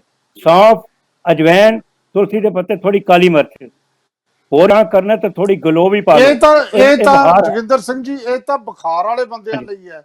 ਜਿਹੜੇ ਬੰਦੇ ਤੰਦਰੁਸਤ ਨੇ, ਉਹ ਬੁਖਾਰ ਉਹਨਾਂ ਨੂੰ ਨਾ ਹੋਵੇ, ਮੈਂ ਉਹਨਾਂ ਲਈ ਪੁੱਛਿਆ। ਹਾਂਜੀ, ਉਹਨਾਂ ਤੇ ਜਿਹੜੇ ਆਪਣੇ ਬੰਦੇ ਤੁਸੀਂ ਤੰਦਰੁਸਤ ਨੇ ਉਹਨਾਂ ਤੇ ਜੂਸ ਵਧੀਆ ਹੈਗਾ। ਜੋ ਜਿਹੜੇ ਡਿਪਰੈਸ਼ਨ ਵਗੈਰਾ ਜਿਹੜਾ ਹੋ ਜਾਂਦਾ ਹੈ, ਉਹ ਸੀਜ਼ਨਲ ਜੂਸ ਪੀ ਲਓ, ਉਹ ਹਸਨ ਡਿਪਰੈਸ਼ਨ ਠੀਕ ਹੈ। ਥੋੜੇ ਦਿਨ 15-20 ਦਿਨ ਠੀਕ ਹੋ ਜਾਂਦਾ। ਹਾਂਜੀ ਨਹੀਂ ਜੂਸ ਤਾਂ ਲੋਕ ਲਗਾਤਾਰ ਪੀਂਦੇ ਨੇ। ਚਲੋ ਮੈਂ ਦਮਨ ਹਾਂਜੀ ਜੀ ਸੰਧੂ ਫਿਰ ਤੁਹਾਡੇ ਵੱਲ ਆਉਣਾ ਹੈ, ਤੇ ਮੈਂ ਕਹਿਣਾ ਹੈ ਕਿ ਜਦੋਂ ਤੁਸੀਂ ਇੱਕ ਪਾਸੇ ਤਾਂ ਸਾਡੇ ਕੋਲ ਜੂਸ, ਸਬਜ਼ੀਆਂ, ਤੁਸੀਂ ਵੀ ਕਿਹਾ ਤੁਲਸੀ ਜਾਂ ਤਰੀਕੇ, ਦੂਜੇ ਪਾਸੇ ਡੀਪ ਬਰੀਥਿੰਗ ਜਿਵੇਂ ਡਾਕਟਰ ਕੁਲਦੀਪ ਹੋਰਾਂ ਨੇ ਕਿਹਾ, ਲੇਕਿਨ ਜਿਹੜੀ ਤੁਸੀਂ ਗੱਲ ਕਰ ਰਹੇ ਹੋ ਕਿ ਬਹੁਤ ਸਾਰੇ ਤੁਹਾਡੇ ਐਲੋਪੈਥ ਜਿਹੜੇ ਨੇ, ਤੁਸੀਂ ਤਾਂ ਚਲੋ ਹੁਣ ਮਨੋਵਿਗਿਆਨੀ ਹੋ, ਉਹ ਮੈਡੀਸਨ ਦਿੰਦੇ ਨੇ ਐਲੋਪੈਥਿਕ, ਉਹ ਠੀਕ ਹੈ ਜਾਂ ਇਹ ਠੀਕ ਹੈ? ਸਰ ਇਹ ਤਾਂ I have no authority to comment on this. ਮੈਂ ਤਾਂ ਸਾਈਕੋਲੋਜੀ ਬਾਰੇ ਹੀ ਗੱਲ ਕਰ ਸਕਦੀ ਹਾਂ। ਇਹ ਤਾਂ ਐਨੀਥਿੰਗ ਜਿਹੜਾ ਵੀ ਤੁਹਾਡੇ ਲਈ ਕੰਮ ਕਰ ਜੇ ਉਹੀ ਤੁਹਾਡੇ ਲਈ ਠੀਕ ਆ। ਇਹ ਸਾਨੂੰ ਆਪਣਾ ਮੈਡੀਕਲ ਹਿਸਟਰੀ ਜਾਂ ਆਪਣੇ ਪੇਰੈਂਟਸ ਤੋਂ ਪੁੱਛ ਲੈਣਾ ਚਾਹੀਦਾ ਕਿ ਛੋਟੇ ਹੁੰਦਿਆਂ ਕੀ this. I am in no authority to comment on this, but ਜੋ what works for you is good. ਜਿਹੜੀ ਤੁਸੀਂ ਆਪਦੇ ਜਿਹੜੇ ਡਾਕਟਰ ਦੋਸਤਾਂ ਨੂੰ ਨਾਰਾਜ਼ ਨਹੀਂ ਕਰਨਾ ਚਾਹੁੰਦੇ, ਤੁਸੀਂ ਇਨਡਾਇਰੈਕਟਲੀ ਇਹ ਵੀ ਕਹਿ ਰਹੇ ਹੋ। ਮੈਂ ਕੁਲਦੀਪ ਸਿੰਘ ਹੋਰੀ ਕੁਝ ਕਹਿਣਾ ਚਾਹੁੰਦੇ ਨੇ, ਉਹਨਾਂ ਦਾ ਹੱਥ ਖੜਾ ਹੈ। ਹਾਂਜੀ ਡਾਕਟਰ ਕੁਲਦੀਪ ਸਿੰਘ ਜੀ। ਡਾਕਟਰ ਸਾਹਿਬ, ਇੱਕ ਇਸ ਤੋਂ ਵਧੀਆ ਹੋਰ ਤਰੀਕਾ ਹੈਗਾ, ਉਹ ਹੈਗਾ ਥਰੂ ਸਟ੍ਰੈਸ ਮੈਨੇਜਮੈਂਟ। ਜਿਹੜੀ ਆਪਣਾ ਜਿੰਨਾ ਵੀ ਸਾਡਾ ਸਿਸਟਮ ਹੈ ਨਾ, ਉਹਨੂੰ ਅਸੀਂ ਕਿਵੇਂ ਆਕੂਪ੍ਰੈਸ਼ਰ ਦੇ ਨਾਲ ਚੰਗਾ ਤਗੜਾ ਕਰ ਸਕਦੇ ਹਾਂ। ਇਸ ਕੇਸ ਇਹ ਹੁੰਦਾ ਹੈ ਕਿ ਸਾਡਾ ਜਿਹੜਾ ਡਾਇਰੈਕਟ ਅਟੈਕ ਹੈਗਾ ਉਹ ਸੁਣਿਆ ਤੇ ਹੁੰਦਾ, ਲੰਗਸ ਤੇ ਹੁੰਦਾ। ਲੰਗਸ ਤੇ ਹੁੰਦਾ ਹੈ, ਸਾਡੇ ਲੰਗਸ ਫਾਈਬਰੋਸਿਸ ਦੇ ਨਾਲ ਨਾ ਕੋਲੈਪਸ ਕਰ ਜਾਂਦੇ ਨੇ ਔਰ ਕੰਮ ਕਰਨਾ ਬੰਦ ਕਰ ਦਿੰਦੇ ਨੇ। ਕੰਮ ਕਰਨਾ ਬੰਦ ਕਰਨ ਦਾ ਮਤਲਬ ਹੈਗਾ ਕਿ ਵੀ ਕੈਨ ਨਾਟ ਡਰਾ ਆਕਸੀਜਨ ਥਰੂ ਦਾ ਲੰਗ। ਇਸ ਵਾਸਤੇ ਅਸੀਂ ਵੈਂਟੀਲੇਟਰ ਲਾਉਂਦੇ ਹਾਂ। ਸੋ ਡੀਪ ਬਰੀਥਿੰਗ ਨਾਲ ਸਾਡੇ ਲੰਗਸ ਤਗੜੇ ਹੋ ਜਾਂਦੇ। ਨੰਬਰ 2, ਜਿਹੜਾ ਜਿੰਨਾ ਵੀ ਸਾਡੀ ਬਾਡੀ ਸਿਸਟਮ ਹੈ ਉਹ ਮੇਰੇ ਹੱਥ ਦੇ ਉੱਤੇ, ਤੁਹਾਡੇ ਸਾਰਿਆਂ ਦੇ ਹੱਥ ਦੇ ਵਿੱਚ ਹੈਗਾ। ਸੇ ਜਿੰਨੇ ਵੀ ਲੰਗਸ ਇਨ ਯੋਰ ਹੈਂਡ। ਸੋ ਮੈਂ ਸਾਰੇ ਜਗ੍ਹਾ ਦੱਸ ਦਿੰਦਾ ਕਿਹੜੀ ਜਗ੍ਹਾ ਕੀ ਹੈ, ਉਹਨੂੰ ਕੋਸ਼ਿਸ਼ ਕਰਨਾ, ਉਹਨੂੰ ਥੋੜਾ ਯਾਦ ਕਰਨਾ, ਤੇ ਫਿਰ ਉਹਦਾ ਕਿਵੇਂ ਕਰਨਾ acupressure. Okay, this heart is concerned, this is the heart in a hand, red colour, I suppose ਜੀ red color is just under the अंगूठा is heart and these are two lungs, right? ਤੇ ਅੰਗੂਠੇ ਥੱਲੇ ਦੋਨੋਂ ਇਹ lungs ਨੇ। Okay ਜੀ, ਇਸ ਅੰਗੂਠੇ ਦੇ ਥੱਲੇ ਮਤਲਬ ਆ ਲੰਗਸ ਨੇ। ਇਹ ਜਿਹੜਾ ਹਾਂਜੀ ਇਹਨੇ ਪੋਰਸ਼ਨ ਦੇ ਵਿੱਚ 2 ਲੰਗਸ ਨੇ ਤੇ ਅੱਛਾ। ਵਿੱਚ ਦੇ ਹਾਰਟ ਹੈਗਾ। ਅੱਛਾ, ਉਸ ਤੋਂ ਬਾਅਦ Okay. ਜਿਹੜਾ ਲੀਵਰ ਹੁੰਦਾ ਉਹ ਸਾਡੀ ਹੱਥ ਦੇ ਇਸ ਸਾਈਡ ਤੇ ਤ੍ਰਿਕੋਣ ਬਣਦੀ ਹੈ। ਨਹੀਂ ਇਹਨਾਂ ਨੂੰ ਕੀ ਪ੍ਰੈਸ ਕਰਨਾ ਹੈ? ਮੈਂ ਤੁਹਾਨੂੰ ਦੱਸਾਂਗਾ ਨਾ, ਬਾਅਦ ਚ ਦੱਸਦਾ, ਪਹਿਲਾਂ ਤਾਂ ਇਹ ਦੇਖ ਲਓ ਕਿੱਥੇ ਕੀ ਕੁਝ ਹੈਗਾ। ਇੱਥੇ ਜੀ। ਸੋ ਹੈਗੇ ਨੇ। ਨਹੀਂ ਉਹ ਇੱਥੇ ਇੰਨਾ ਸਾਡਾ ਡਾਕਟਰ liver- ਸਾਹਿਬ ਇੰਨਾ ਟਾਈਮ ਨਹੀਂ, ਸਾਡਾ ਟਾਈਮ ਬੜੀ ਤੇਜ਼ੀ ਨਾਲ ਖਤਮ ਹੋ ਰਿਹਾ, ਤਾਂ ਮੈਂ ਕਹਿ ਰਿਹਾ। ਅੱਛਾ, ਚਲੋ ਮੈਂ ਦੱਸੋ ਤੁਸੀਂ। ਜਲਦੀ ਜਰਾ ਪਹਿਲੇ ਦੱਸਾਂ। ਹਾਂਜੀ ਇੱਥੇ ਸਾਡਾ ਹਾਂਜੀ। ਲੀਵਰ ਹੁੰਦਾ, ਠੀਕ, ਔਰ ਸਾਡੇ ਦੋਨੋਂ ਜੀ। ਕਿਡਨੀ ਜਿਹੜੀਆਂ ਨੇ ਨਾ, ਉਹ ਇਹ ਬੈਕ ਸਾਈਡ ਤੇ ਹੁੰਦੀਆਂ ਨੇ, ਇਹ ਜਗ੍ਹਾ ਤੇ, ਇਸ ਉਂਗਲ ਦੇ ਵਿਚਕਾਰ ਜੀ। ਅਗਰ ਨਜ਼ਰ ਆ ਰਹੀ, ਇੱਥੇ ਇੱਕ ਕਿਡਨੀ ਹੁੰਦੀ ਹੈ, ਇਹ 2 ਪਹਿਲੀਆਂ ਉਂਗਲਾਂ ਦੇ ਵਿੱਚ ਇੱਥੇ ਇੱਕ ਕਿਡਨੀ ਹੁੰਦੀ ਹੈ। ਇਹ ਜਿਹੜੇ ਨੇ ਜੀ। ਨਾ point, these are the vital point, your lungs, your heart and your stomach, your liver and your kidneys. ਇਹ ਹੁਣ ਕੀ ਕਰਨਾ ਹੈ ਕਿ ਇਹਨਾਂ ਦਾ ਅੱਕੋ ਪ੍ਰੈਸ਼ਰ ਕਰਨਾ ਹੈ। ਇਹਨਾਂ ਦਾ ਅੱਕੋ ਪ੍ਰੈਸ਼ਰ ਕਰਨ ਦੇ 2-3 ਤਰੀਕੇ ਨੇ। ਇੱਕ ਤਰੀਕਾ ਜੇ ਤੁਹਾਡੇ ਕੋਲ ਬਾਲ ਘਰ ਕੋਈ ਵੀ ਬਾਲ ਹੈਗਾ, ਉਹਨੂੰ ਇਦਾਂ ਤੇ ਰੱਖੋ ਤੇ ਇਦਾਂ ਦਬਾਈ ਜਾਓ। Are you seeing I spoke? ਇਧਰ ਨਾ ਮੇਰੇ ਲੰਗਸ ਅੱਛਾ। ਔਰ ਮੇਰਾ ਲੀਵਰ ਦੀ ਹੋ ਰਹੀ ਹੈ, ਰਾਈਟ? ਲੰਗਸ, ਹਾਰਟ, ਲੀਵਰ ਹੋ ਗਿਆ। ਕਿਡਨੀ ਜਿਹੜਾ ਨਾ ਪੁਆਇੰਟ, ਇਹ ਦੋਨਾਂ ਉਂਗਲਾਂ ਦੇ ਵਿੱਚ, ਇਧਰਲਾ ਤੇ ਇਧਰਲਾ, first second finger and this third fourth finger, ਇਹਦੇ ਵਿੱਚ ਜਿਹੜੀ ਹੈ ਡਿਪਰੈਸ਼ਨ ਇੱਥੇ ਬਣਦੀ ਹੈ। ਇੱਥੇ ਇੱਕ ਕਿਡਨੀ, ਇੱਥੇ ਦੂਜੇ ਪਾਸੇ ਦੂਜੀ ਕਿਡਨੀ। ਇਹ ਕਿਡਨੀ ਨੂੰ ਲੈ ਕੇ ਤੁਸੀਂ ਪੱਤੇ ਨਾਲ ਦਬਾਈ ਜਾਓ, ਤੁਹਾਨੂੰ ਪਤਾ ਲੱਗ ਜਾਏਗਾ ਇਹ ਹੋ ਰਹੀ ਹੈ ਤੁਹਾਡੀ ਉਂਗਲੀ, ਇੱਥੇ ਡਿਪਰੈਸ਼ਨ ਹੁੰਦਾ ਥੋੜੀ ਜਿਹੀ ਅੱਗੇ। ਨਹੀਂ ਇਹ ਜਿਹੜਾ ਤੁਸੀਂ ਇਹ ਡਾਕਟਰ ਕੁਲਦੀਪ ਜਿਹੜਾ ਦੱਸ ਰਹੇ ਹੋ, ਇਹ ਪੇਸ਼ੈਂਟ ਲਈ ਦੱਸ ਰਹੇ ਹੋ ਜਾਂ ਕੋਈ ਜਿਹੜਾ ਹੈਲਦੀ ਮਨੁੱਖ ਆ ਉਹ ਕਰੇ? No, it is for every person ਜਿਹੜਾ ਨੂੰ ਕਰੋਨਾ ਦਾ ਡਰਿਆ, ਉਹ ਹਰ ਹੈਲਦੀ ਨੂੰ ਕਰਨਾ, so that we making this system workable and strong also. ਜੀ, ਸਟਰੋਂਗ ਐਂਡ ਵਰਕੇਬਲ। ਜੇ ਇਹ ਵੀ ਤੁਹਾਡੇ ਕੋਲ ਨਹੀਂ ਹੈਗਾ, ਤੇ ਜੇ ਤੁਸੀਂ ਤਾੜੀ ਮਾਰਨੀ ਵੀ ਪ੍ਰਾਈਮ ਮਿਨਿਸਟਰ ਸਾਹਿਬ ਨੇ ਕਿਹਾ, ਉਹਨਾਂ ਨੇ ਇਹ ਗੱਲਾਂ ਨਹੀਂ ਦੱਸਿਆ, ਲੇਕਿਨ ਇਵਨ ਜੇ ਤੁਸੀਂ ਤਾੜੀ ਮਾਰੋਗੇ ਨਾ, and then there is acupressure over this point, ਇਹ ਸਾਰਾ ਪਾਸੇ ਅਕੋ ਪ੍ਰੈਸ਼ਰ ਹੋਏਗਾ ਬਕਾਇਦਾ।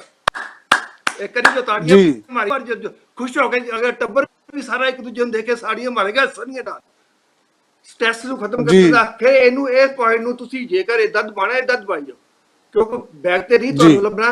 ਇਹ ਦੋ ਵਿੱਚ ਇਧਰਲੀਆਂ, ਇਹ 2 ਉਂਗਲਾਂ ਦੇ ਵਿੱਚ ਜੀ ਡਾਕਟਰ ਕੁਲਦੀਪ, ਜੀ ਡਾਕਟਰ ਕੁਲਦੀਪ ਤੁਸੀਂ ਜੀ ਡਾਕਟਰ ਸਾਹਿਬ ਬਿਲਕੁਲ ਤੁਸੀਂ ਸਹੀ ਕਹਿ ਰਹੇ ਹੋ। ਮੈਂ ਦਮਨਜੀਤ ਸੰਧੂ ਅਖੀਰ ਦੇ ਵਿੱਚ ਫਿਰ ਤੁਹਾਡੇ ਕੋਲ ਆਉਣਾ ਹੈ। ਸਾਡੇ ਕੋਲ 1.5-2 ਮਿੰਟ ਹੈ, ਉਹਦੇ ਵਿੱਚ ਮੈਂ ਚਾਹੁੰਦਾ ਕਿ ਤੁਸੀਂ ਟੋਟਲ ਜਿਸ ਤਰ੍ਹਾਂ ਦਾ ਇਹ ਜਿਹੜਾ ਕੁਛ ਹੈ, ਡਾਕਟਰ ਕੁਲਦੀਪ ਨੇ ਆਪਦਾ ਤਰੀਕਾ ਦੱਸਤਾ, ਹਕੀਮ ਸਾਹਿਬ ਨੇ ਦੱਸਤਾ ਜੂਸ ਪੀਓ ਜੋ ਵੀ, ਚਲੋ ਘਰੇਲੂ ਨੁਸਖੇ ਦੱਸੇ। ਮੈਂ ਇੱਕ ਮਨੋਵਿਗਿਆਨੀ ਦੇ ਤੌਰ ਤੇ, ਕਿਉਂਕਿ ਤੁਸੀਂ ਯੂਨੀਵਰਸਿਟੀ ਦੇ ਸਟਾਫ ਨੂੰ, ਤੁਸੀਂ ਸਟੂਡੈਂਟਸ ਨੂੰ, ਤੁਸੀਂ government of India the help ਕਰ ਰਹੇ ਹੋ, ਤੇ ਤੁਸੀਂ ਸਾਡੇ ਦਰਸ਼ਕਾਂ ਨੂੰ ਕੀ ਦੱਸਣਾ ਚਾਹੋਗੇ ਐਜ਼ ਏ ਮਨੋਵਿਗਿਆਨੀ ਕਿ ਕਿਵੇਂ ਉਹ ਇਹ ਲਾਕਡਾਊਨ ਦੇ ਪੀਰੀਅਡ 'ਚ ਆਪਦੇ ਆਪ ਨੂੰ ਬਚਾ ਕੇ ਰੱਖਣ?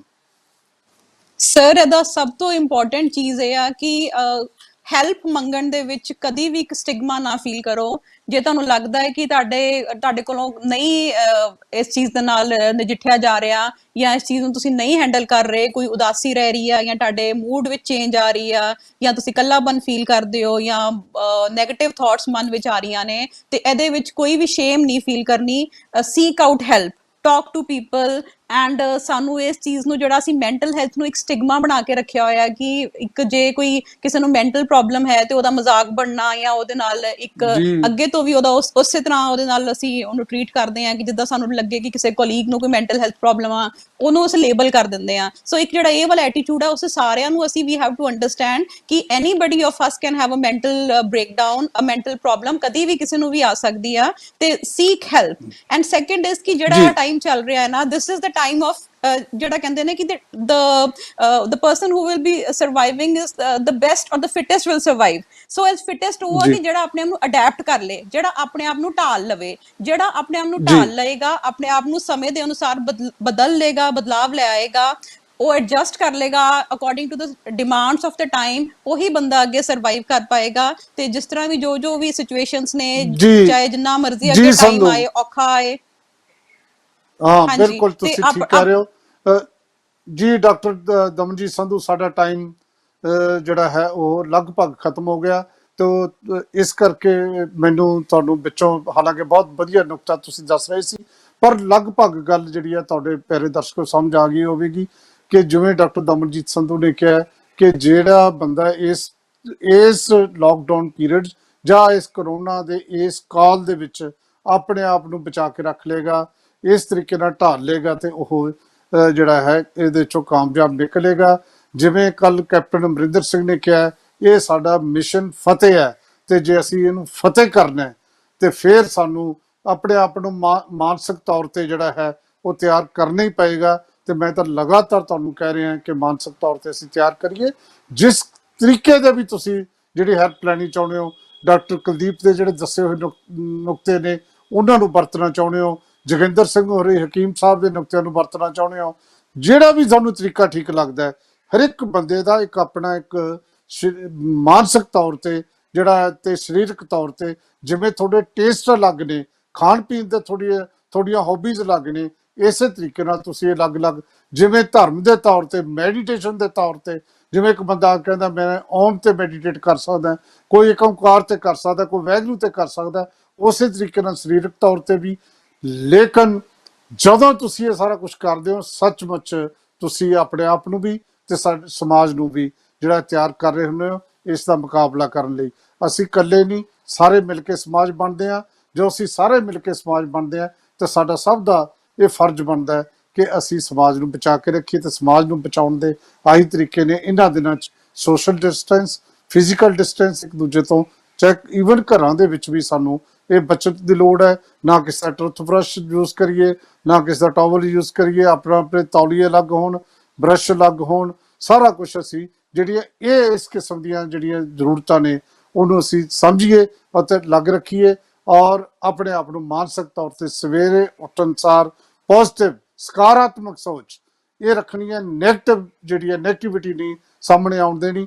ਮੈਂ ਇੱਕ ਗੱਲ ਜਿਹੜੀ ਆ ਖਤਮ ਕਰ ਰਿਹਾ, ਮੈਂ ਪਹਿਲਾਂ ਵੀ ਦੱਸਿਆ ਸੀ, ਸਟੋਰੀ ਆਫ ਰੀਅਲ ਮੈਨ ਵਰਗੀਆਂ ਕਿਤਾਬਾਂ ਪੜ੍ਹ ਲਓ, ਇੱਕ ਅਸਲੀ ਇਨਸਾਨ ਦੀ ਕਹਾਣੀ ਪੜ੍ਹ ਲਓ, ਜਾਂ ਤੁਸੀਂ ਜਦੋਂ ਮੈਂ ਤੁਹਾਨੂੰ ਕਿਹਾ ਕਿ ਉਹ ਲੜਕੀ ਨੂੰ ਵੀ ਯਾਦ ਕਰ ਲਓ ਜਿਹੜੀ ਫਸ ਗਈ, ਬਰਫ਼ ਦੇ ਵਿੱਚ ਖੜੀ ਹੈ, ਡਾਂਸ ਹੀ ਕਰਦੀ ਰਹੀ ਸਾਰੀ ਰਾਤ ਤੇ ਸਵੇਰੇ ਹੈਲੀਕਾਪਟਰ ਨੂੰ ਲੈ ਗਿਆ।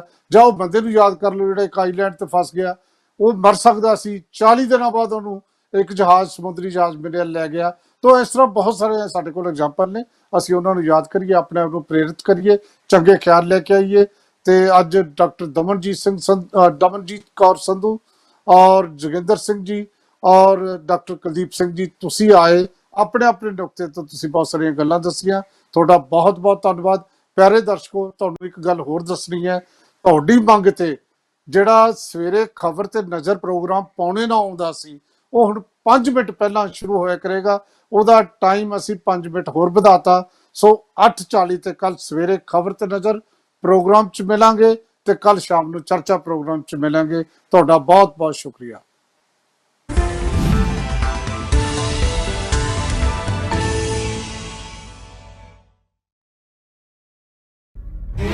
ਕਰੋਨਾ ਕਰੋਨਾ ਫੈਲਿਆ ਕਰੋਨਾ, ਧਿਆਨ ਰੱਖੋ ਆਪਣਾ, ਪਰ ਇਸ ਤੋਂ ਡਰੋ ਨਾ।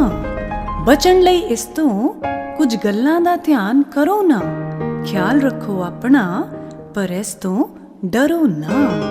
ਹੱਥ ਨਾ ਮਿਲਾਓ ਕਿਸੇ ਨਾਲ, ਪਰ ਸਤਿ ਸ੍ਰੀ ਅਕਾਲ ਜੀ ਤਾਂ ਕਰੋ ਨਾ। ਬਹਾਨੇ ਸਿਰ ਸਹੀ, ਆਪਣੇ ਵਿਰਸੇ ਨਾਲ ਤਾਂ ਜੁੜੋ ਨਾ।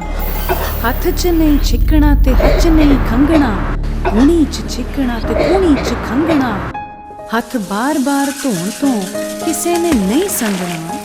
ਗੰਦੇ ਵਰਤੇ ਰੁਮਾਲ ਜਾਂ ਟਿਸ਼ੂ ਪੇਪਰ ਨੂੰ ਮੁੜ ਵਰਤਣ ਲਈ ਨਹੀਂ ਰੱਖਣਾ। ਸਵੱਛਤਾ ਦੇ ਅਸੂਲਾਂ ਦੀ ਪਾਲਣਾ ਕਰੋ ਨਾ। ਧਿਆਨ ਰੱਖੋ ਆਪਣਾ, ਪਰ ਕਰੋਨਾ ਤੋਂ ਡਰੋ ਨਾ। ਭੀੜ ਭਾੜ ਤੋਂ ਤੁਸੀਂ ਕੁਝ ਚਿਰ ਦੂਰ ਰਹੋ ਨਾ। ਆਪਣੀ ਖੰਘ ਜਾਂ ਨਿੱਛ ਨੂੰ ਢੱਕ ਕੇ ਕਰੋ ਨਾ। ਗੰਦੇ ਹੱਥਾਂ ਨਾਲ ਮੂੰਹ ਨੂੰ ਨਾ ਛੂਓ ਨਾ। ਚੰਗੀ ਤਰ੍ਹਾਂ ਹੱਥ ਧੋਣ ਤੋਂ ਕੋਈ ਗੁਰੇਜ਼ ਨਾ ਕਰੋ ਨਾ।